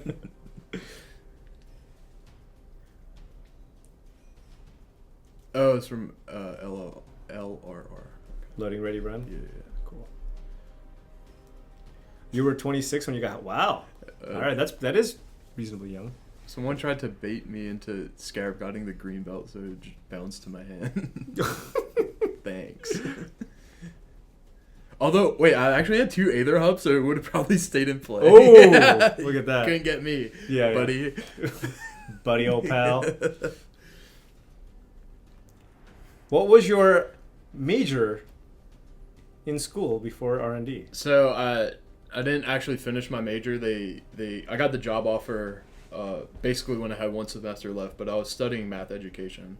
Okay. But they definitely got me for my magic skill, and I mean have you been able to apply your math stuff? Not like super well, but yeah. That's enough with the age jokes. Oh look, he's actually coming in. He didn't say eat though, so he's he will not massively increase the age. I will turn this stream around immediately. Look at that. That was our very own Matt Tabak. Or very young popping Tabak. in. Very young. Young at heart, for sure. Is that... Nope, he's just staring me down. Wow. Wow. How does it feel to push that? I don't know if any of you has ever had the pleasure of meeting Matt Tabak. Great guy, very funny. Also about 10 feet tall. Yeah, just about. The height in R&D is super high. Yeah. That's getting into like an R&D basketball game. if anybody actually played basketball, it would be. Gem_Warden, thank you very much for the subscription. Come on, what are they 4 doing fist to me bumps right now? This is the most number of fist bumps I think we've had. Everyone's just playing around. We censored a Galta though, to be fair. Yeah, I guess. Is this the same person? Yeah, this is good. Yeah. I mean, our opponent's gonna have nightmares about. Oh yeah. Okay. We already got him with. Maybe we should even. I need a hold of that sensor for that Vine Mare though. Vine Mare is hard to beat. Yeah, that's true. Look at this. They're just gonna play a 3-drop now. Yeah. Look at it. Yeah. Do we cycle for Essence Scatter? I'm cycling. Yeah, Essence Scatter! 1. Whatever, we have Contempt, right? Yeah. Although they have Blossoming Defense. What a card. That is what it takes for people to play combat tricks in Standard. That is roughly the power level. It's a modern card too. Yeah, that's good. And they actually play, I think, like a 1-of in Legacy. I'm not sure. In the Infect decks. What are some of the pump spells that people have played historically? We've had Might of Old Corrosive. Yeah, 1 mana +4/+4. Groundswell. Groundswell. Vines of Vessel. Vines of Vessel. Become Immense. Become Immense. That's not like an all-in Infect thing. That's just a lot of play in different decks. Right. Oh man. Okay, we might be in trouble. Yeah, we are playing the standard competitive ladder, right? Yeah. No, this is nice because the last time we played the casual stuff, but now like we're actually playing against like full-fledged. Yeah, these are decks. just all tier 1 decks we're playing against. Like, oh yeah, the domain pump spell, Gaia's Might. Don't know that card. Yeah, Gaia's Might. Dude, you know what I lost to at a Grand Prix? I don't know if you actually know this card. Probably not. Brute Force. Oh, is that the color shifted giant growth? Yes, it sure is. It was the finals of Grand Prix Dallas. I played against Raph Levy, and he tapped in a way where he left up just red mana, and he had a bunch of Gaia's Mites in his deck, but he had one Brute Force. And I'm like, I got him! He doesn't have the green mana, so I'm going to cast Devastating Dreams to wipe the board, and then I'll have Life of the Loam going. And then he just saved his one creature and just got me. So I got severely outplayed there. Alright, we in Gearhold country now. The red giant growth. Berserk isn't really a pump spell though. That's just the kill you card. Although I will say was it Amaz during the Silver Showcase used Berserk in a way I've never actually seen being used, because mostly people don't ever use Berserk like that. I saw a Berserk used as a removal spell, and then I also saw a defensive Berserk, which he used to pump his creature, and the creature only dies when it attacks. Oh. So he uses it to pump his creature to like trade with the guy. So some outside the box thinking there. I mean, it just requires you to read the card, but there's so much text on that card. I just know that it doubles and tramples. Yeah, especially with that font and all the printing of it in those old cards. It's pretty hard to read. I just assumed this was only meant for offense. I actually should have probably main phased this card, but oh well. I was very impressed with Amaz's play during the Silver Showcase. Definitely, he played much better than I thought he would. So another under the radar, there's I forgot what it was called, but it was +2/+2 for G, and it had Convoke. It was an N15. Like Gather Courage or something. Okay, Gather Courage. Yeah, my friend Aaron Barrich top 8'd an open with that card. He was the only person to ever do anything. Oh, Mutagenic Growth, of course. Yeah. Free spell. And this doesn't count as a combat trick, but Larger Than Life is certainly. There was the Pummeler deck. Ooh, I played that at a Pro Tour. Did you? Yeah, it wasn't great. It actually was like kind of good. It was when everyone was playing Marvel, so it was just like, oh, sure. Like, I'm a little faster than you. Yeah. I think I need to do this Sorry. here. What I meant by my comment, the Moss thing, was more like he's up there playing against like some of the best players of all time, and he held his own. You know, like I was very impressed. Like playing like X spells and playing around Force Spike, just stuff like that. You know, that you would expect a lot from like high level pros. The MTG Mint card guys actually said he's actually pretty good at limited. Yeah, he like tests with them. I believe it. Teamer Battle Rage. Ooh, yeah. Fix Berserk. Yeah, this game is not looking pretty.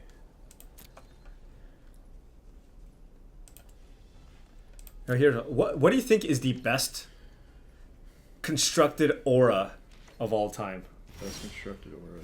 I feel there's like some stupid answer. There's probably a dumb answer. Okay, we'll say creature aura. Yeah, so you can't say like Utopia Sprawl or whatever. I think I mean back in Theros they did play auras.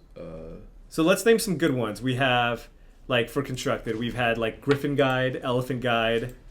There is was it Eldrazi Conscription or whatever? Oh yeah. That thing. Eldrazi Conscription, a lot of people had that one. Oh, Splinter Twin. Obviously. That does say enchant creature. Okay, all right. Splinter Twin is clearly the answer. Yeah. All right, creature pump effects. That's an aura. Rancor's a good one. Oh, Rancor. See, that's like that was really the heart of the question, right? Something like that. Rancor for sure. Okay, wait, hold up. So I just unintentionally made a boss play. I committed his Ronas to the top in Field of Ruin, and I just wanted to get the Hash Up Oasis out the whole time. And I didn't realize like. Oh, you shuffled it away? Yeah, and he drew a land away off. I was like, oh, very nice. Oh wow, I'm really smart. I'm unintentionally a genius. Yeah, I'm just trying to think about it. Treachery. Again, treachery is like a removal spell, but yes, treachery is for sure. All right, Splinter Twin treachery. This would make for a good like top 8 thing that we used to do. Those are fun. By the way, those top 8 shows that we did, if you found out exactly like if you thought we spent a lot of time going really deep, I mean it was literally the day that we would do the show, and then we would have a group, and then we would toss out suggestions, and then just like quickly just start rattling them off. And then I was in charge of ranking all of them, and then we just would talk about it.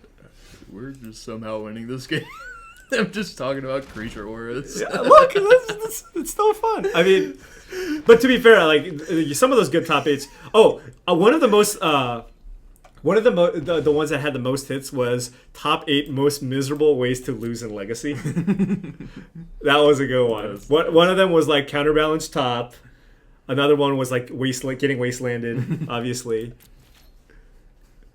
You know, getting turn 1 Charbelchered.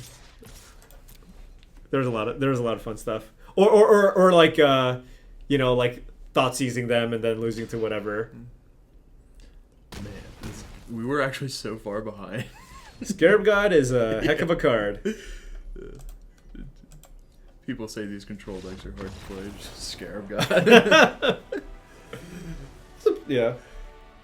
Victory. Oh man, Jace, come on. Have we leveled up yet? Oh no, we've been losing with the other decks. Yeah, we've been kind of even. I'm also like a reasonably high rank, so it's like it's hard to rank up. Okay, we got a pack.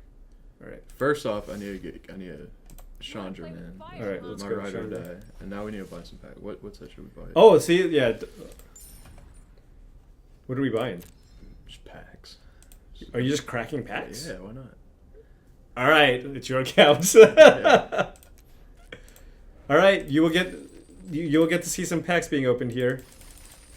Whoa, that's how that happens? Yeah. Is there no confirm? Oh, it's a cart. It's like a cart. Yeah. Okay. And oh no, it's not a cart. It's just. I was doing it intentionally. Oh, okay. It's just. Here we go. This is M19.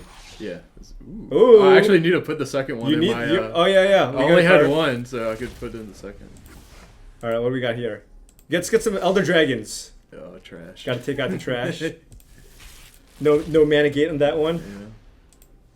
Hey, if Modern Goblins is a thing, Oh, hell yeah. Palladium War is your favorite one. Yeah, that is my favorite one. I could probably put that in a God Card deck. It wouldn't be bad. Just put that in there. Ooh, Oh, that's a good one. Yeah. I think I'm actually. Are you building that deck? Oh! No, I already have a playset, so this is just extra. So You just have a playset already? Yeah, I naturally opened a playset. So is it?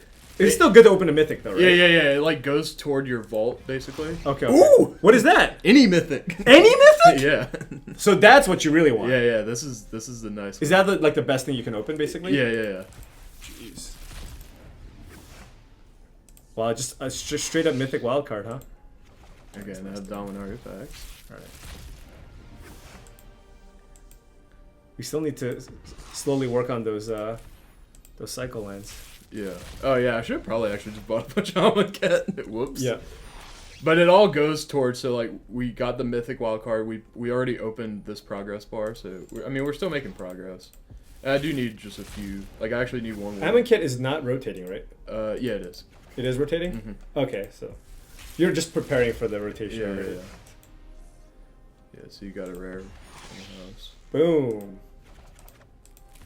Oh, and then our next 5 packs will open a mythic. Get a mythic. Tatiova, what a card. Good ball. Maybe build them up. I probably need that for my like singleton deck or whatever eventually. Wizard it up. Well, now that you switched to Chandra, I feel like since we are channeling Chandra, we can't lose. Oh, I should probably switch my Planeswalker to like each deck we're playing. Like Vivian for green, Tezzeret for blue. Did you ever try to put reads on what people were playing based on their deck box? Deck box? Yeah. I was always the guy that next level it. I do the blue deck box, Jace playmat. Oh always my playing Burn. god. You're ridiculous. What if you just had like tokens that you revealed but aren't actually in your deck? Oh no. In your deck box? No, this like is... Elspeth tokens? Yeah. Like Elspeth Sun's champion tokens but you're mono red? Yeah. So I did this at a modern Grand Prix, and it didn't work. But everyone called me out on it. Oh you no! Would sit down, you would write the me opponent 2020, and then you would write infect, even though you're not playing infect. Oh my god! 2 people noticing, they're like, I know you're just You're just trying to trick me. I was like, yeah. Yeah, I whatever. just wanted to try for The one. thing is, you were playing burn, so if they keep a good hand against burn, it's still good against infect. Yeah. You're not getting like it needs to be two different decks. Like I'm gonna keep my removal heavy hand against burn and infect. Like I should have probably wrote note to self. Remember ancestral visions. yeah, or something. Yeah. I agree. Yeah, Listen to like it. if you write infect and you're playing blue eye control, that's good. Yeah. But your trick wasn't even that good.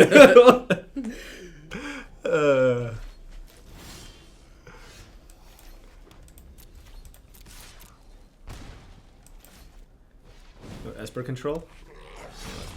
Yeah. Ooh, they have the awkward, just all buddy land draw. Yeah. We call these Temple of Tilts. Oh yeah, Temple of Tilt. Well, if I'm a kid's rotating, I imagine how hers rotating. Yeah, it is. Are you just taking one of them? I'm just F6 equity right here. Just in case they have like a sweeper. Oh, Fumigate would instantly win them the game. We just don't think about those things. Those are things we do not think about. Oh no. Oh, okay. Get that. Okay. Wait, are they just dead? Probably. I didn't count. No, they're actually dead on board. Oh, yeah. Oh, they're like super dead. Yeah. Had all Teferi these. sent a message. Man, Teferi's so good.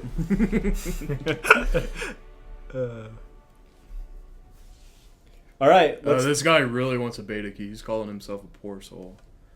Please help report. You know what? He asked for one earlier. Liberator, just message me on Twitch. Humph. Message Humph on Twitch. Liberator, I will make sure to remember to hook you up with a beta key. If Trick is still watching, he'll probably give you one too. Yeah. But let's board in the We're gonna Planeswalkers. board in the Chandras. I think that's it. Not the Phoenix? No, those decks have so much exile removal. The Sure. Phoenix is like actually like good for mono green, but not really great against control. Okay. I don't know what to board out. I think it might actually be like a 1-drop.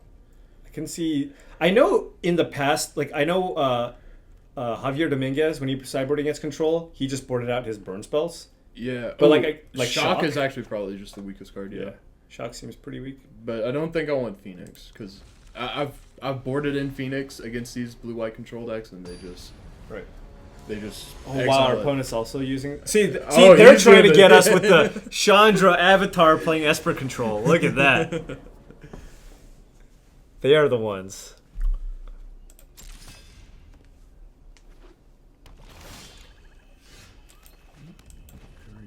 Oh, he probably has Fatal Push. Yeah. Leading out. Oh, with that he's swing. pausing too. He knows he got it. They got to get that trigger first. Oh They're yeah, gonna, in case they need to mill me out. You never know. Here it is. Oh yeah, look at that tight play. Yeah, good job.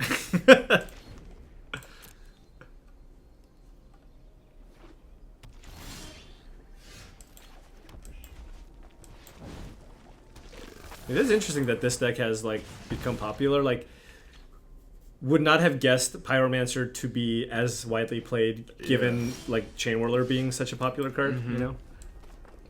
Yeah, and those blue-black decks too are kind of the same thing, right? They're just playing 4x Glint Sleeve, 4x Champion of Wit. So Yeah.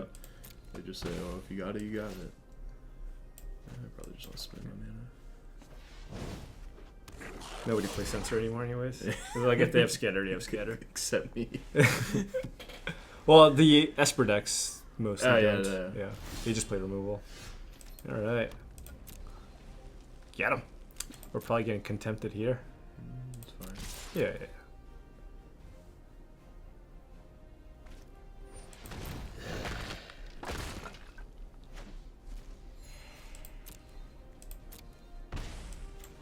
All right, try this again.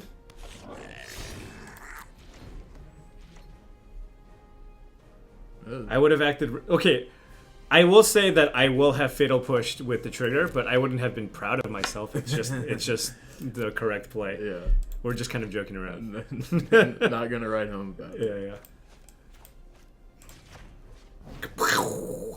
This deck's all face. Ooh. I like her position. Oh wow, Gem Warden's just dumping them. Dude, keys. Gem Warden going off! Hell yeah. Those were active when I posted. Our opponent's just doing the same thing. We're doing the same thing. We're doing the same thing. Hopefully they don't have Gearhulk next turn. That would suck. Ooh, yeah, that would suck. Oh no. And then pass. You know.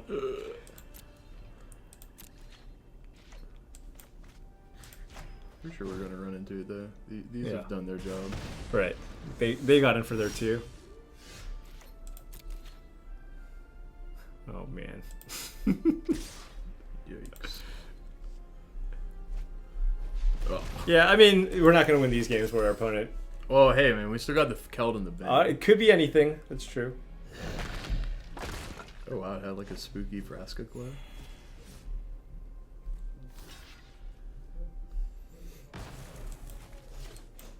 Boom. We got all the mana.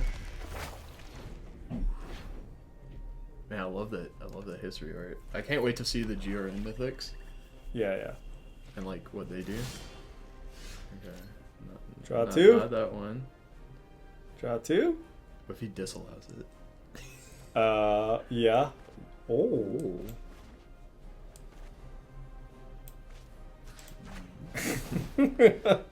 What could I have drawn? Just going with the real top level plays here. Oh man, my Baron spell. Oh, you know what you could have done? Is play the Flame of Keld to see if it resolves. Once it triggers on the stack, play Lightning Strike. Because otherwise it's better to hold the Lightning Strike and let Chapter 3 resolve. Yeah, you're right. Look at that scroll. I'm too lazy to do that. We just teach very tight play here at Wizards of the Coast. It's okay. This turn could maybe... Oh! Alright, that's 5. Oh my goodness. This is exciting. Here we go. We're drawing 2 cards. Oh! That's 3. Oh. What Oh is wait, this? you're disallowing that one? Okay, that's not Oh, fun. sure. Whatever. Still pretty good for us. I mean, we're just going to get the trigger again next turn, right? Yeah. So I think I play this, Yeah. but hold the strike. Hey, we get to shrink the Gearhulk.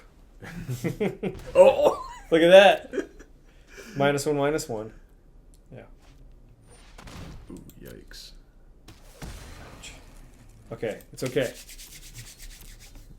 Burn spell away. Our opponent's just down to 1 card. All right. Yeah. We got playing that D. Oh! Another one. All right. Another one. So, are we going to the face or are we killing Gearhulk? I want to go to the face. All right. Face is the place.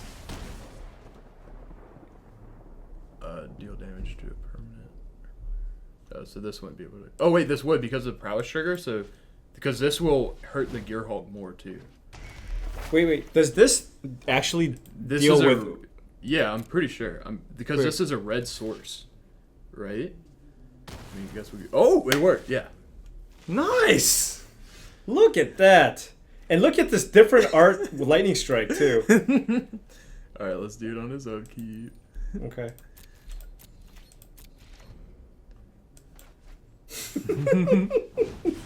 Yes! We just had to chain 3 Flame of Kelds together. 3 And film. that's all it took. Do we already max level? I Yeah, don't we're not leveling up. Yeah, I'm not sure how exactly what's going on with that. Yeah. We're just maxed out. Yeah. We're maxed out, folks. What's this? It's not rare. It glows if it's a rare. Oh, it just gives it away? Yeah. Alright. So when you get your daily bonuses, you just start getting like an individual card to win, and sometimes it can Wow, be we rare. almost have all of our bonuses. Yeah. Look at you, just grinding away. This is Monday, Donald. It's Monday. He's almost done. Yeah, Right. it's so funny. Like when you get the weekly done, it's just like, okay, 160 hours till your next reward or whatever. Oh, wow. So then you're just totally blank here? Yeah. Okay. All right, let's play the spicy gift deck. Ooh, spicy gift. Let's go. Yeah. Oh, is this the Stitchers deck? Yeah, the Nice. citrus player. So it relies on the gate to the afterlife instead of like Gold is not refurbish. max? Yeah, but we didn't even get like a little progress thing when we won that one. That was weird.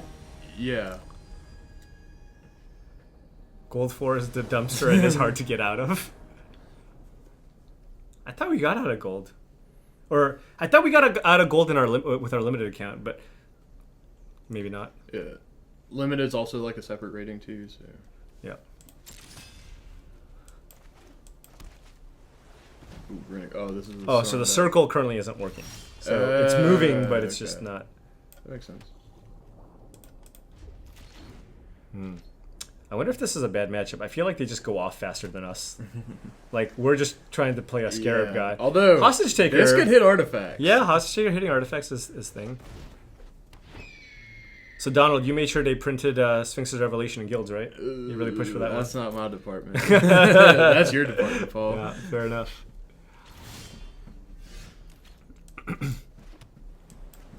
What if I just start milling him, and maybe that's the way I win? That's just wow. I'm always a person that when my opponent just like turn 1 tome scours me or something, I'm just like, come on, really? This is like, this is what makes you excited in drafts. Yeah. And then you realize they just have the best mill deck. And Yeah. Their deck just has like mono tome scours. Dude. So every time I play against this, oh wow, he didn't attack.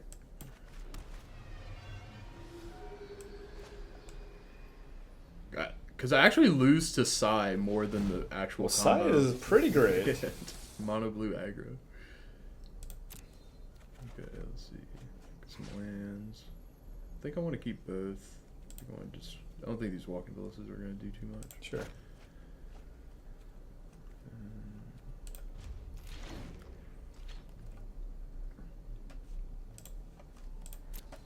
Yeah, but Donald's my boy, not Paul.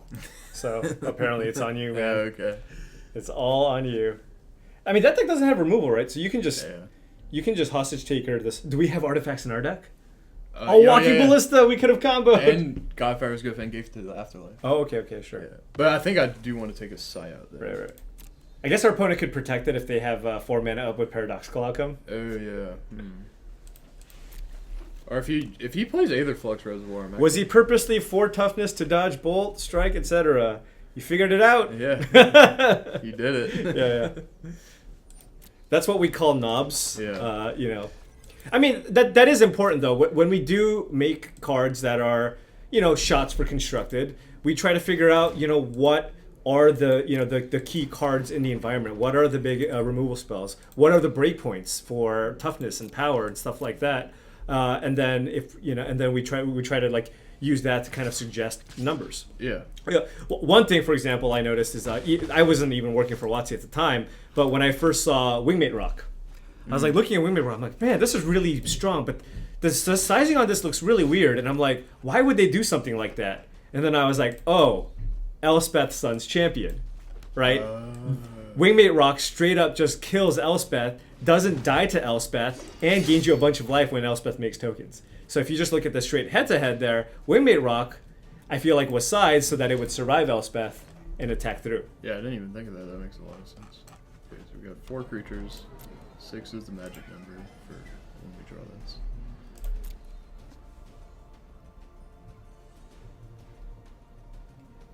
They even block the tokens after they emblem.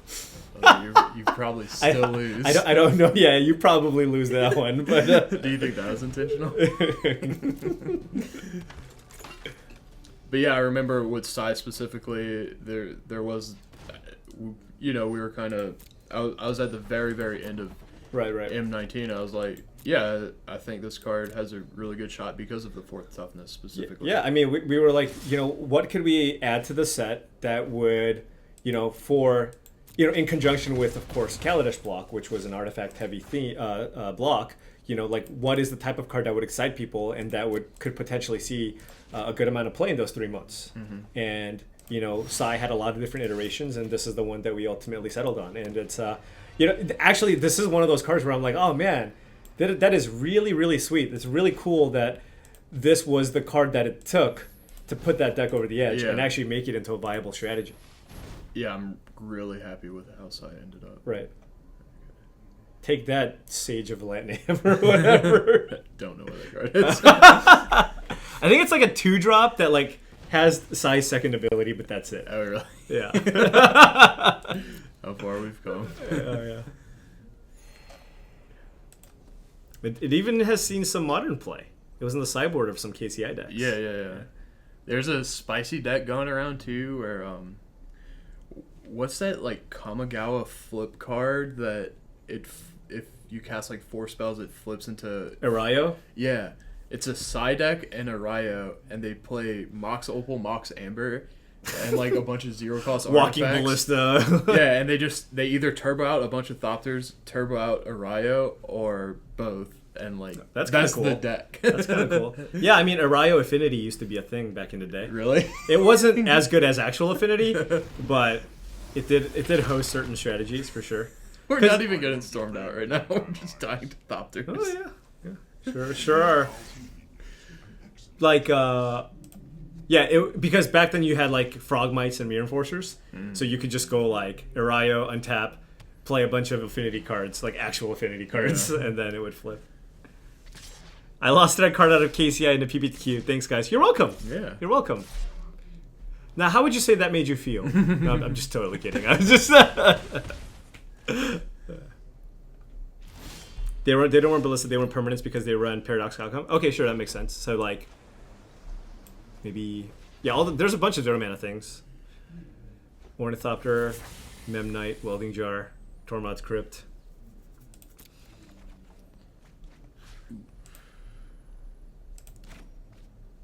How are we doing? We're not doing great.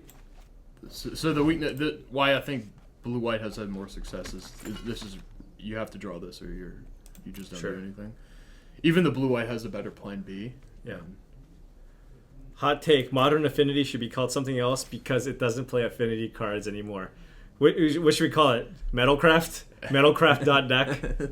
Like Mox Amber? Sorry, Mox Opal. Just, yeah.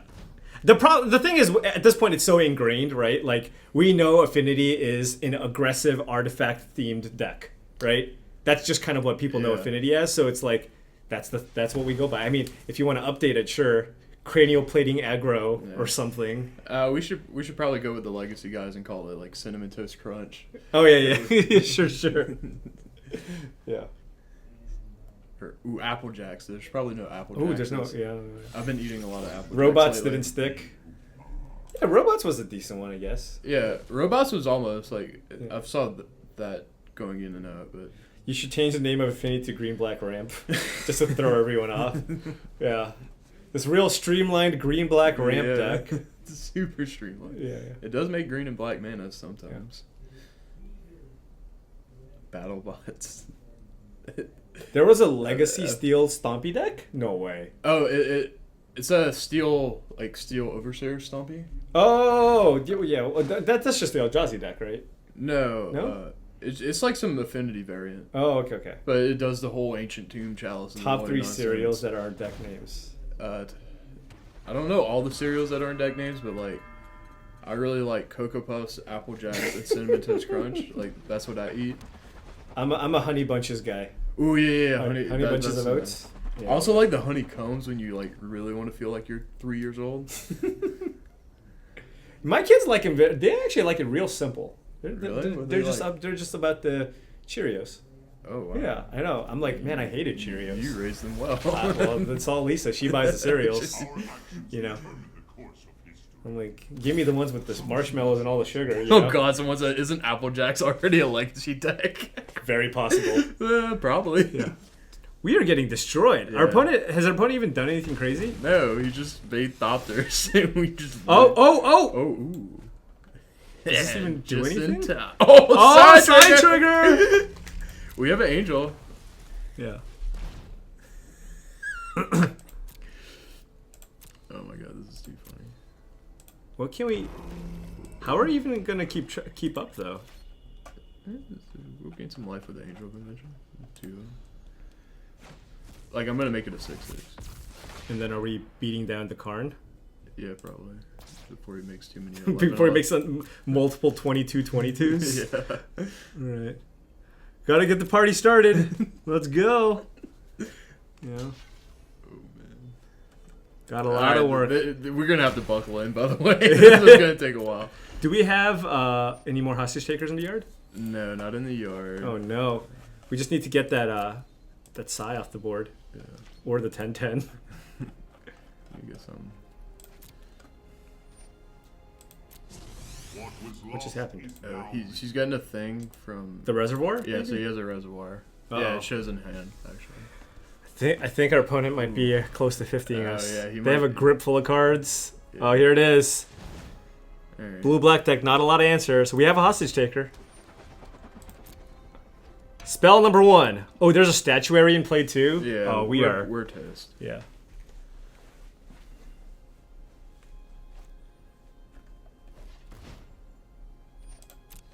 Oh, so is our opponent's clock a little longer because they've been playing fast? What is this? That's the timeout they have. So this is actually a new animation. Okay. I didn't even know about it. Yeah, I'm so curious yes, how timeout banks up. I'm curious how this deck plays out on Arena, right? Because it requires you spend a lot of your time. Yeah.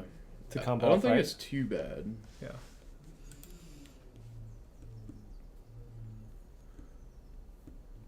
Ooh. That's good.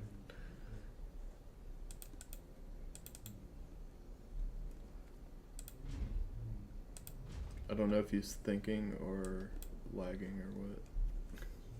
Normally stuff would be highlighting or whatever. I'm not gonna lie, for Modern sometimes I just like playing the most linear degenerate decks because I just want to relax and not think. Mm-hmm. So I have been known to just fire off a Boggles deck and then just like immediately regret it because I just lose to everything. Andrew says he does that a lot, actually. Yeah, he plays ad nauseum. In between like cues of a game or whatever, Yeah. he'll load up a Boggles or ad nauseum or something. Yeah. But the deck I've had the most success with in Modern has been the Humans deck. That deck is very nice.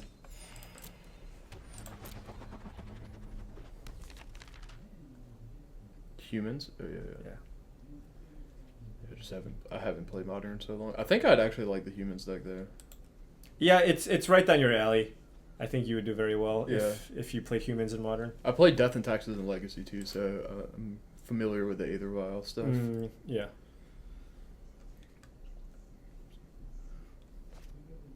Good luck, buddy.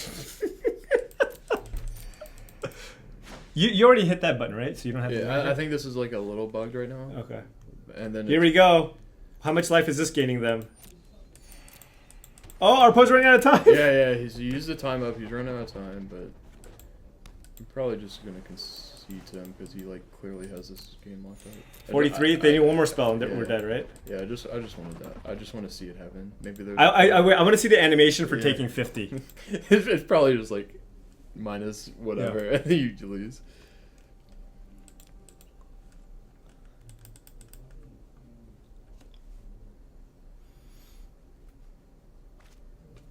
There you go. Okay, so our opponent has to play one more spell so they don't die. Oh yeah. Timeout used. Okay. Here we go. One more spell. I'm sure you. I'm actually kind of excited to take 50 here. I just want to see it happen. Oh, why are you activating the card? Now he's just BMing us. Probably because they think we're BMing them. I just want to. Oh, they have a statuary, so they can cast it for free, right? Yeah, and they have a glint nest. They have this locked up.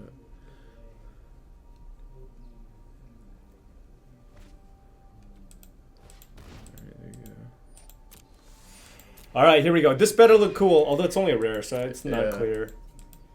I think it'd actually be funny if there is nothing too. Just like, all right, take 50. It should just be a fart noise. Yep. Oh my goodness. Ooh, that's nice. All right, come on, just pull the trigger. Yep, that's it. It was just like a lightning bolt. Just, all right, take 50. Fair enough. All right, Okay. all of those cards. Free boots. Oh yeah, free boots, nice. These are pretty good. These are pretty good too. All right, what's not good though? Actually, Chupacabra is probably not that great. Actually, nah, this is probably good. I don't want to go too hard on the interaction though, because I still need like just creatures in my deck. Yeah, I just want to make sure we have enough ways to kill Psy. Yeah. Is Ballista good? Yeah, Ballista might just not be the card we want. Do we just want Choops? Actually, I like Hostage Taker. Oh, I think, we're at 62. Yeah, and I could kind of... If we take the non-creature spells, I think that would be good enough. Okay. Do we need to go all in on Miniature Stitchers nonsense? Probably just cut the glint sleeves, actually. Like, they'll go draw cards, but I'm trying to turbo this out rather than play a fair game.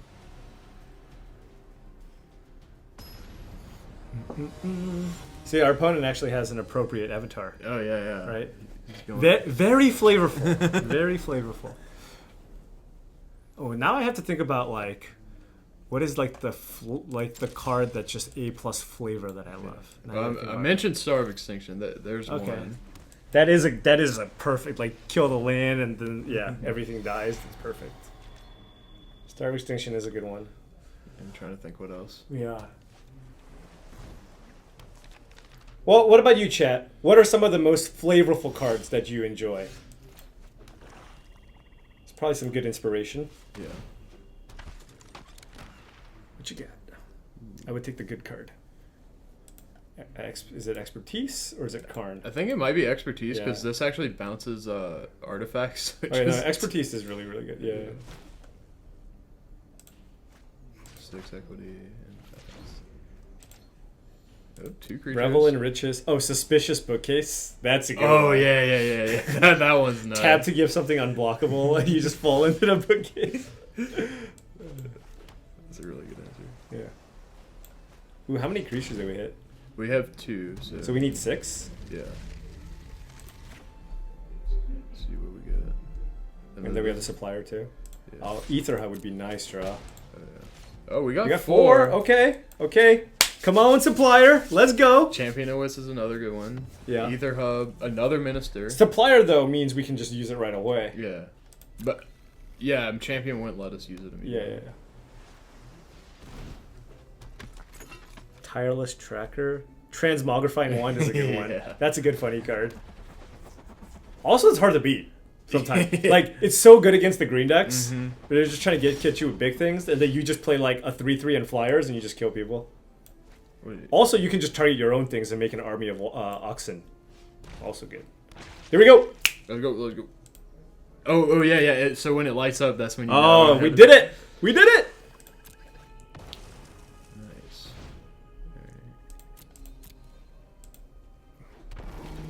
All right, what do we want?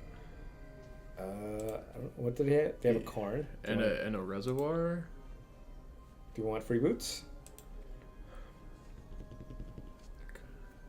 I think so. Okay. What do you think we take the from these two? The outcome in his hand. Oh shoot! Probably this, right? Wait. It bounces non-tokens. So what do they have in play? 2 Ornithopters. Actually, so it just draws them 2 cards. Yeah. Kind of think the Karn actually, but because they have a lot of blockers. Because the reservoir doesn't do that much right now. Yeah. Slivern. And the next turn is Angel. Yeah. Which should be a little aggro deck.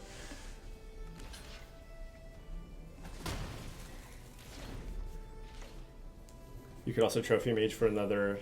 Yeah. So the issue though, when you start exiling your cards, then you can't reactivate it. Oh sure. It's awkward.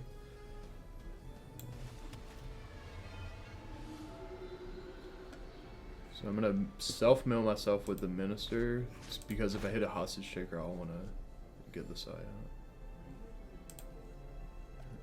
I'll take more Angels there.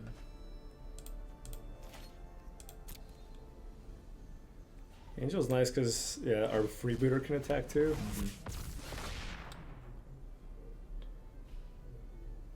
Ooh, look at those gears turning. Yeah, I think I want the servos just because we could eventually do. Can we just attack with everything? Yeah. Yes, I love it.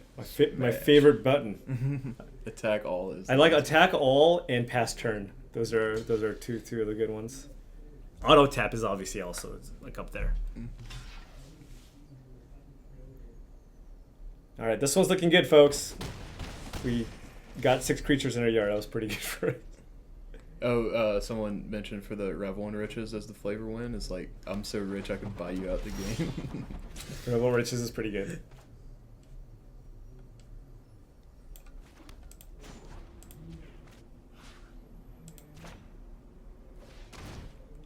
You can also champion too. Yeah.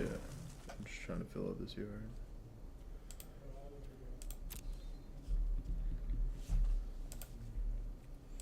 Ooh, another freebooter. That's a good one. All right. Okay. They've had enough. He's had enough. What made the angel black? God Pharaoh's gift made the angel black. Yeah. As it eternalizes the creatures into black creatures. Oh, it's already been answered. Mm-hmm. LOL's Royce. Thank you.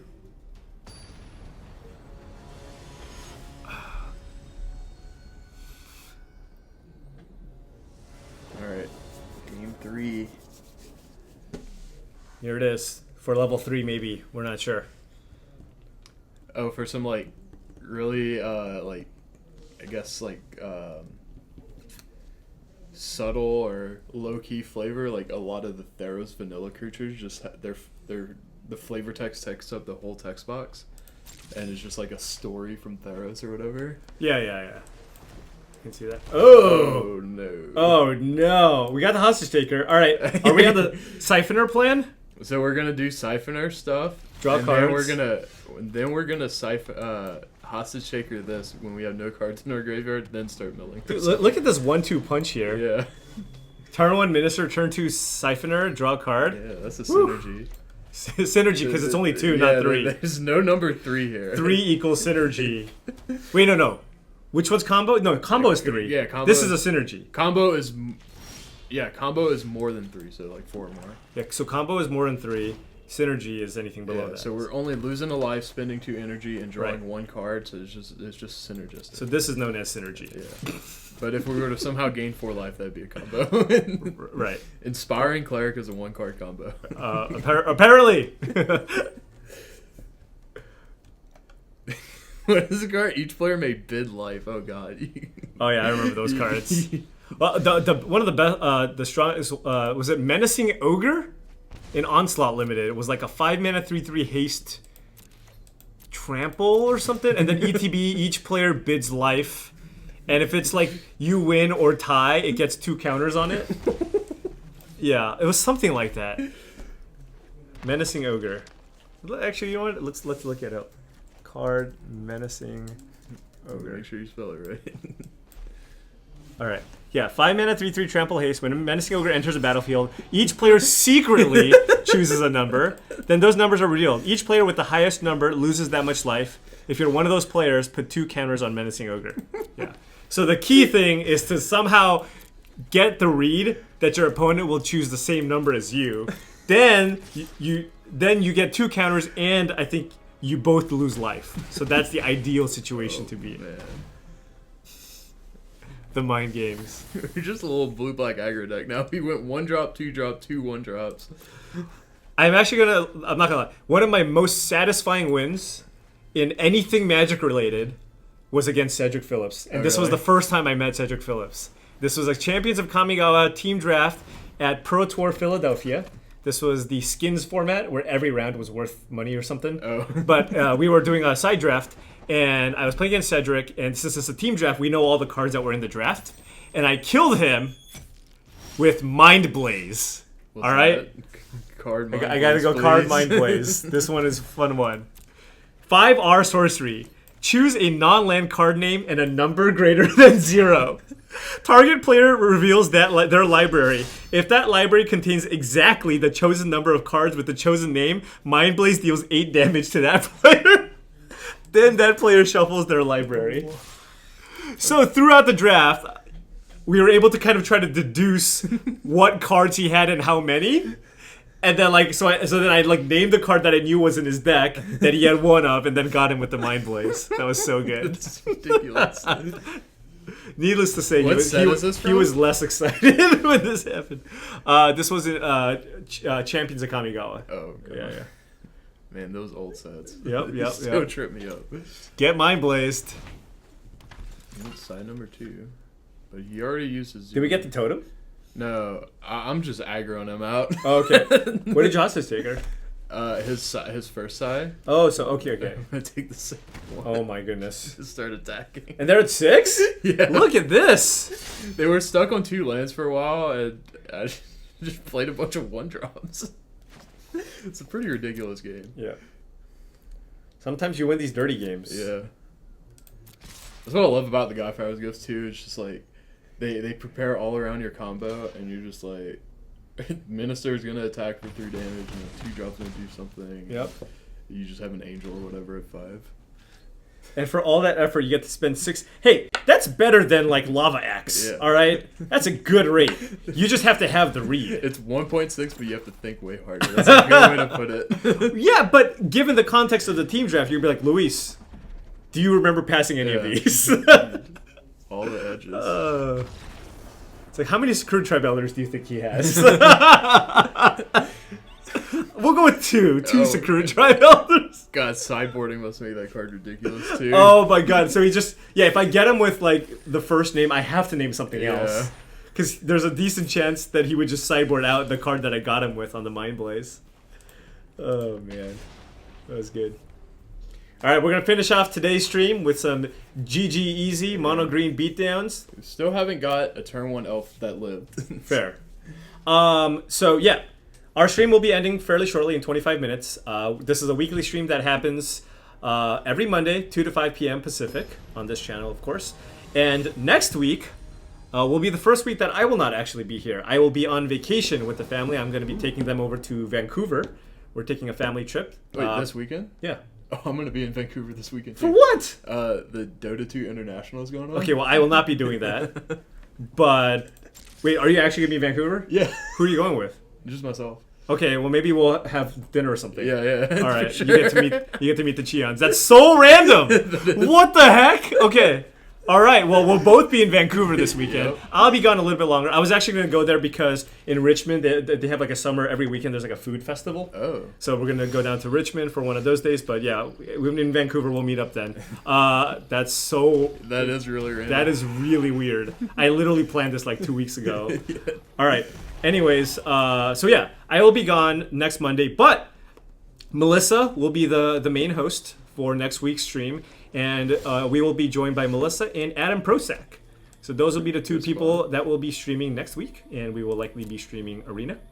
And I don't think any of them have accounts, so you will most likely be seeing some M19 Limited next week. So, but yes. This will be the first time you actually get to meet them, right? You've met, met with the. I am like a little recluse over the weekends. I spend all my time with my family, basically. It's hard enough to be like, hey guys, you want to come meet me at the mall and hang out at the play area? I have not thought that was too appropriate. You want to go play on the boats with the kids? Yeah. So, R&D stands for research and development. I believe. Yeah, I think so too. They just always call it R&D. Right.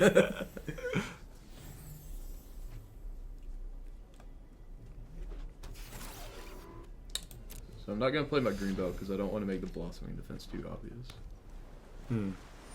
What? God. This is a brew, folks. Wait, is this the cycled? No, wait, what is? I don't even know what this is. Just Primal Amulet and Life Gain. I'm actually kind of scared. Like, we don't need to play the Fumigator, right? Yeah, I'm not. Yeah. Like, this is just lethal, yeah. And we have Scrappy Scrounger. Opt-in Primal Amulet's not a combo. It stands for Design and Development. That just doesn't make a lot of sense, though. Yeah. I mean, that's what we do, but right. What's the R mean? Yeah. I don't know. I mean, we do have a D&D department. Mm-hmm.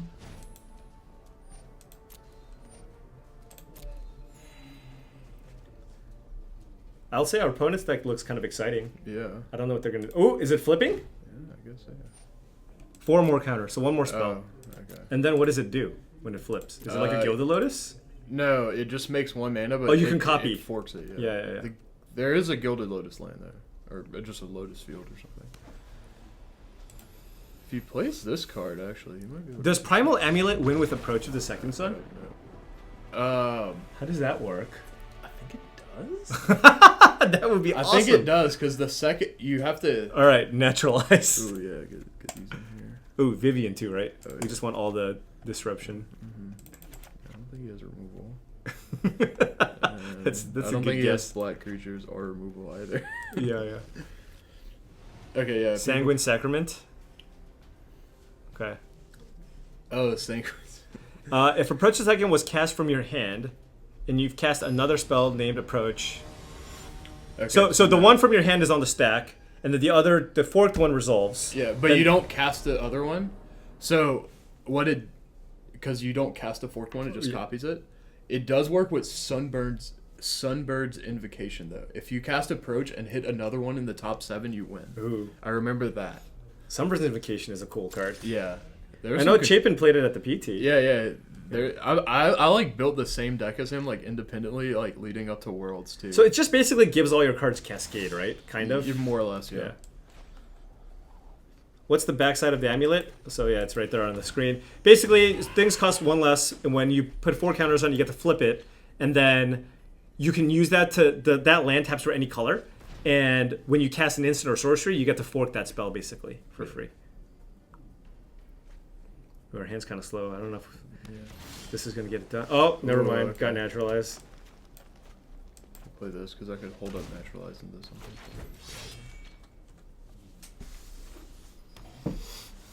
So it doesn't work. So maybe that's not how they win. Hey, we drew Lenore. Yeah, I'm not sure how they win. Sanguine Sacrament's kind of interesting. Actually, I built a control deck with Sanguine Sacrament, and this is before Dominaria was released, so there was no Teferi.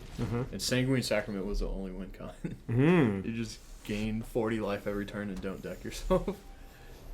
Wasn't very good. I never played in a tournament. There it is. There it ain't. Yeah. What does Ronus require? 5 power or greater, so I won't be able to attack with Ronus this turn. But next turn I'll be able to pump this and start attacking. Alright, he's down to 20. We're doing it.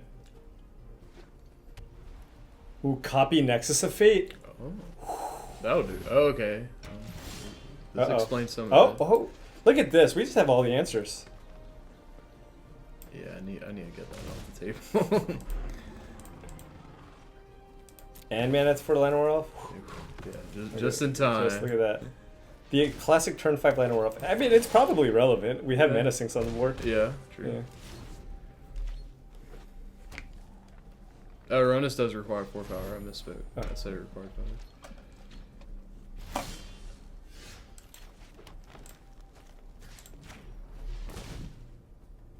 Ronus is also a card that took a little bit of time before people started playing with it, right? Yeah.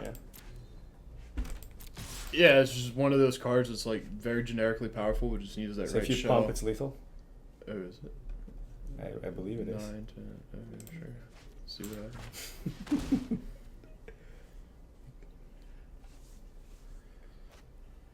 Oh, he got us. He actually fumigates this with gun.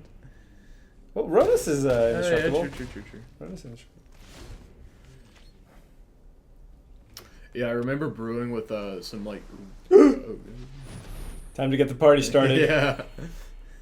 Here we go. What if they just draw it for like 4 straight turns?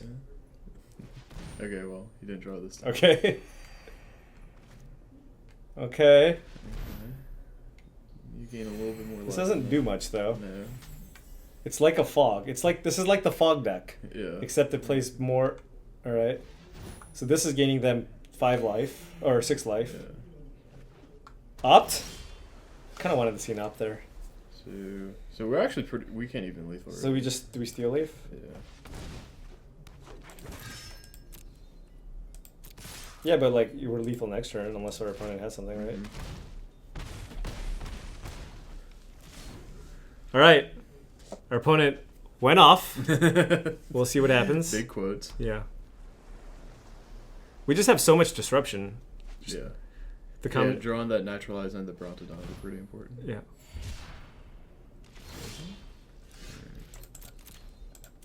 That's all. Boom. GG easy. Undefeated. 3-0. Or 4-0? 3-0. Just in our last 4 matches? What? Oh, with No, GG no, Easy. with GG Easy. Yeah. Well, we have time for another match because that was so fast. Yeah. Well, I'll just load up the GG Easy until we're out of time. Yeah. Oh, yeah, like, this is what I say. It's like 130 All right, 130 hours for our next. That's just in time for the next stream, although Donald will not be here for the next one. So, yeah. The heck, you're in Vancouver this weekend? Yeah, that's ridiculous. Okay. Is this like the big one? Yeah. Okay. The super big one. Yeah, they always had it in Seattle. Now they moved to Vancouver, but finally like close enough and have time to go. Right. I've always wanted to go. Yeah, that's cool.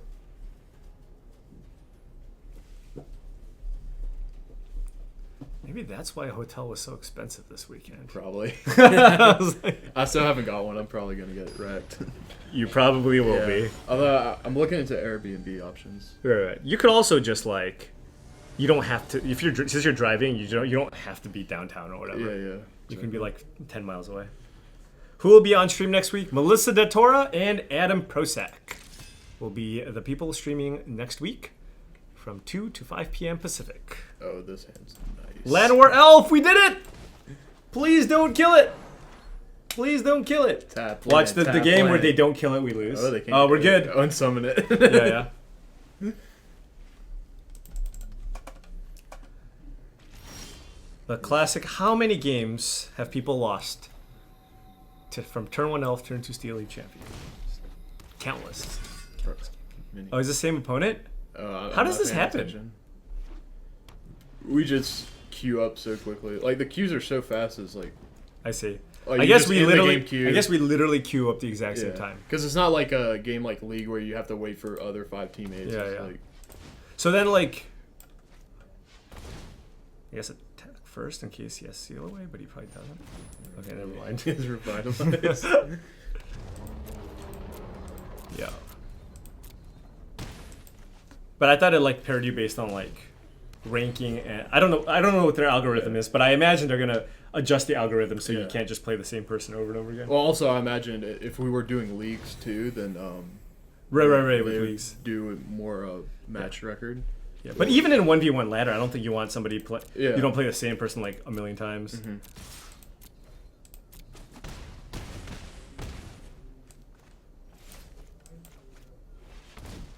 All right, this deck hits so hard. Yeah.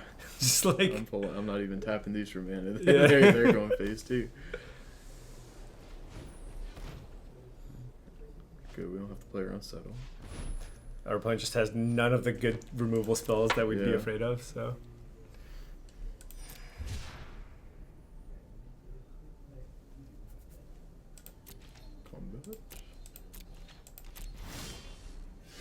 Ooh, the thing that you were talking about. Yeah, this is a trick. Oh, by the way, look at that. Do you see that on the board?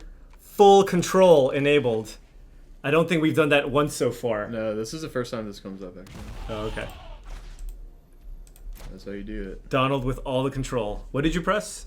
Control. Control? Okay, yeah. How appropriate. Yeah. Full control makes sense. So our opponent can gain 3 life here? Yeah. So they're dead? Yeah. Look at that. I didn't do the math. Oh, yeah, I'm super dead. Oh, wow! DM. The Rubbins! The Rubbins! What's the best standard deck you can make with the starting set of cards? So with the absolute starting set, I'm not sure, but for example, the mono red Flame of Kel deck that has been top hitting a lot of Grand Prix, that is like very easy to make. Lots of commons and uncommons? Yeah, 20 mountains, almost all commons and uncommons, maybe 8 rares, and then like there's 2 Hazoret, but I think you like start with mythic wildcards and that's all you need. Oh, sure. So, nice. And even then, if you don't have, and the cards are replaceable too. Like you don't need 4 Soulscar Mage. It helped. It's stronger, but you could just have what's it called? You could have more Fanatical Firebrands, for example. Like Why is Gigantosaurus in your sideboard? it's good in the mirror. Oh, wait, there's actually like a matchup where you have it? Yeah, it's in the mirror when it's all about Galta, but you don't want to get legend. Okay, Legendaries. question. Is Gigantosaurus really better than like Murder Scare Hulk? So I will say no. I've never seen anyone put Gigantosaurus in their deck, but I just had one laying around. I thought it'd be kind of fun. I've been playing a lot of mirrors, and I was like, all right. I think this might actually be the mirror breaker. The classic Gigantosaurus in the sideboard. Because a thing I noticed is like I mean, Verder's Gerhulk might just be better on rate, but it's really about getting one big guy, not That's about fair. spreading it out. That is fair. I've also seen decks. You don't have any of them, but I've seen decks play like the black spells, like Hour of Glory. Yeah. Do you dislike having black spells with only 8 black sources? Yeah. Yeah, I just wasn't a fan. It's just mathematically, it's so hard to cast. And, Yeah, I saw like decks with like duress, and I'm just like, this just feels like it's wrong. Yeah, so the Hour Glory I kind of get. I think the duress is like really stretching it. Right. When is reset, Bubba? I am not sure. We do not know too much about the timeline for Arena. Yeah, Donald might know a little more than me, but still, we are not super into the loop in terms of the timeline for everything Arena related. Yeah, so I believe. So I don't have dates. I'll tell you that, but I believe the thing is like there will be one final reset. You could have played Llanowar Elf. Oh wow! I could have played it up. Oh man, fail fish. It's fine. So when they announce the final reset, that will be the final reset. So that's. I mean, it sounds kind of obvious, but that is one thing you could be assured of. I kind of want to see our opponent go off. Yeah, me too. Like, okay, so that's 2 counters. If they play 2 more spells, flip it, and start casting Nexus of Fate. It's just like, I don't know if they're not going to survive this Galta as they're beating. Yeah, I think if they copy a Nexus of Fate, they got me. Yeah, but they're They have to. they're do far that. away. Yeah. They have to do that right now. I wonder if this deck should just be Bant with Fog, but play Primal Amulet. Flava Ray, what happens after reset? He had something! Oh no! So, Flava Ray, if you bought gems after they wipe, they will refund you all the gems you bought. Like, you will get those gems in your account, is what I mean. So, yeah, any money you spent is not thrown away for the reset. You get to spend it again. Yeah. The way I look at it, actually, is like, you actually kind of double up in a sense. So, let's say I buy gems to do an M19 draft. Well, when the wipe comes, I get to do the draft of the newest format without spending any more, right? So basically, I mean, if you are planning on playing Arena, it's just in your best interest to just start playing on the beta anyways, because you're just going to get all the stuff back anyways. Yeah, you'll get it all. And you just get that play experience basically for free, right? Yeah, more or less. So yeah, I remember when I got the account, it was like... All right, the thing flipped. I think we're dead. Maybe. Oh! That's a good bit of life. Gain 6? Wait, no, you gained 12. I don't know how this card works. You gain X, but he copied it. That's gain 6 twice. Okay, so they gain 12. we actually might lose. Yeah, what do we get? We're like, we need a Galta. Yeah. That's what we need. All right, come on, opponent. Get to 6/7 mana. Play Nexus of Fate.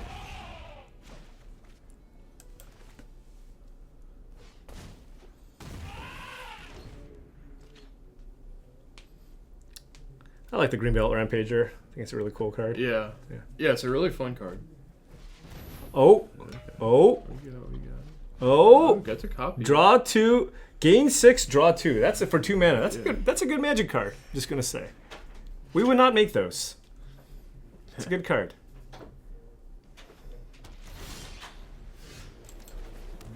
Just keep doing my thing. He had the fumigate this time. Yeah. Toast. Hey, 10 ball.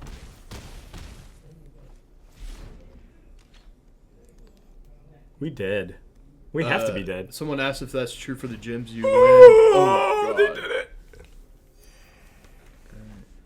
It's not true for the gems you win. So you can't. Look, is that a turn in the stack? Yeah.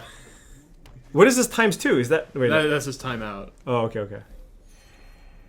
Wait, our opponent didn't copy the opt? They had something better to copy? Oh yeah, maybe another Nexus. No, they're not copying this one either. I hope they have something. It might be the Sanguine Sacrament. Oh, Here we go. Isn't I used to brew a lot with Greenbelt Rampage. Okay, so we have 6 minutes. I think we should now concede and play the third game. Okay, yeah. So we want to actually finish the match. Yeah. Yeah. Yeah, this guy got me one way or another. Our opponent got us to beat that. They actually had Fumigate. All right. Here we go. It's okay. GG easy. Haven't lost a match with it. We're not going to start that trend for here. We're not going to lose here. That is not an option. Especially against the Sanguine Sacrament. We will extra disconnect turn deck. before we lose. No, I'm just kidding. We do not endorse disconnecting. Just kidding. Just a joke. Let's try to win. It's like, whoa, calm down. Yeah, There. yeah. I'm not tarnishing my whole grain name for that. Oof. We had the Elf and the Steel Leaf champion too. Be careful what you wish for. Yeah. Oh, this one's it's all right. This Hardicane's gonna work over time. Yeah, Gonna need an oil change after this game. Oh, wow. Oil change. Nice. There we go. Ooh, Lando. One land. Lando, please. Like 3 lands in a row would just be ideal. But I'll take 1. Okay. Oh, yeah. Okay. Here we go. There we go. Wait. Come on, you can't actually have interaction. Okay, yeah. All right. That's fine. Are we doing anything after? No? Not that I've heard. Okay. Boom. Look at this. Turn 3, we have 9 power on the board. Oh, look at that. I like this fancy play, even though we're just... Yeah, it Just just do it just literally anyways. doesn't. Oh wait, I forgot to. I gotta hold it down. I always forget. whatever. It doesn't even matter at this point, actually. Yeah.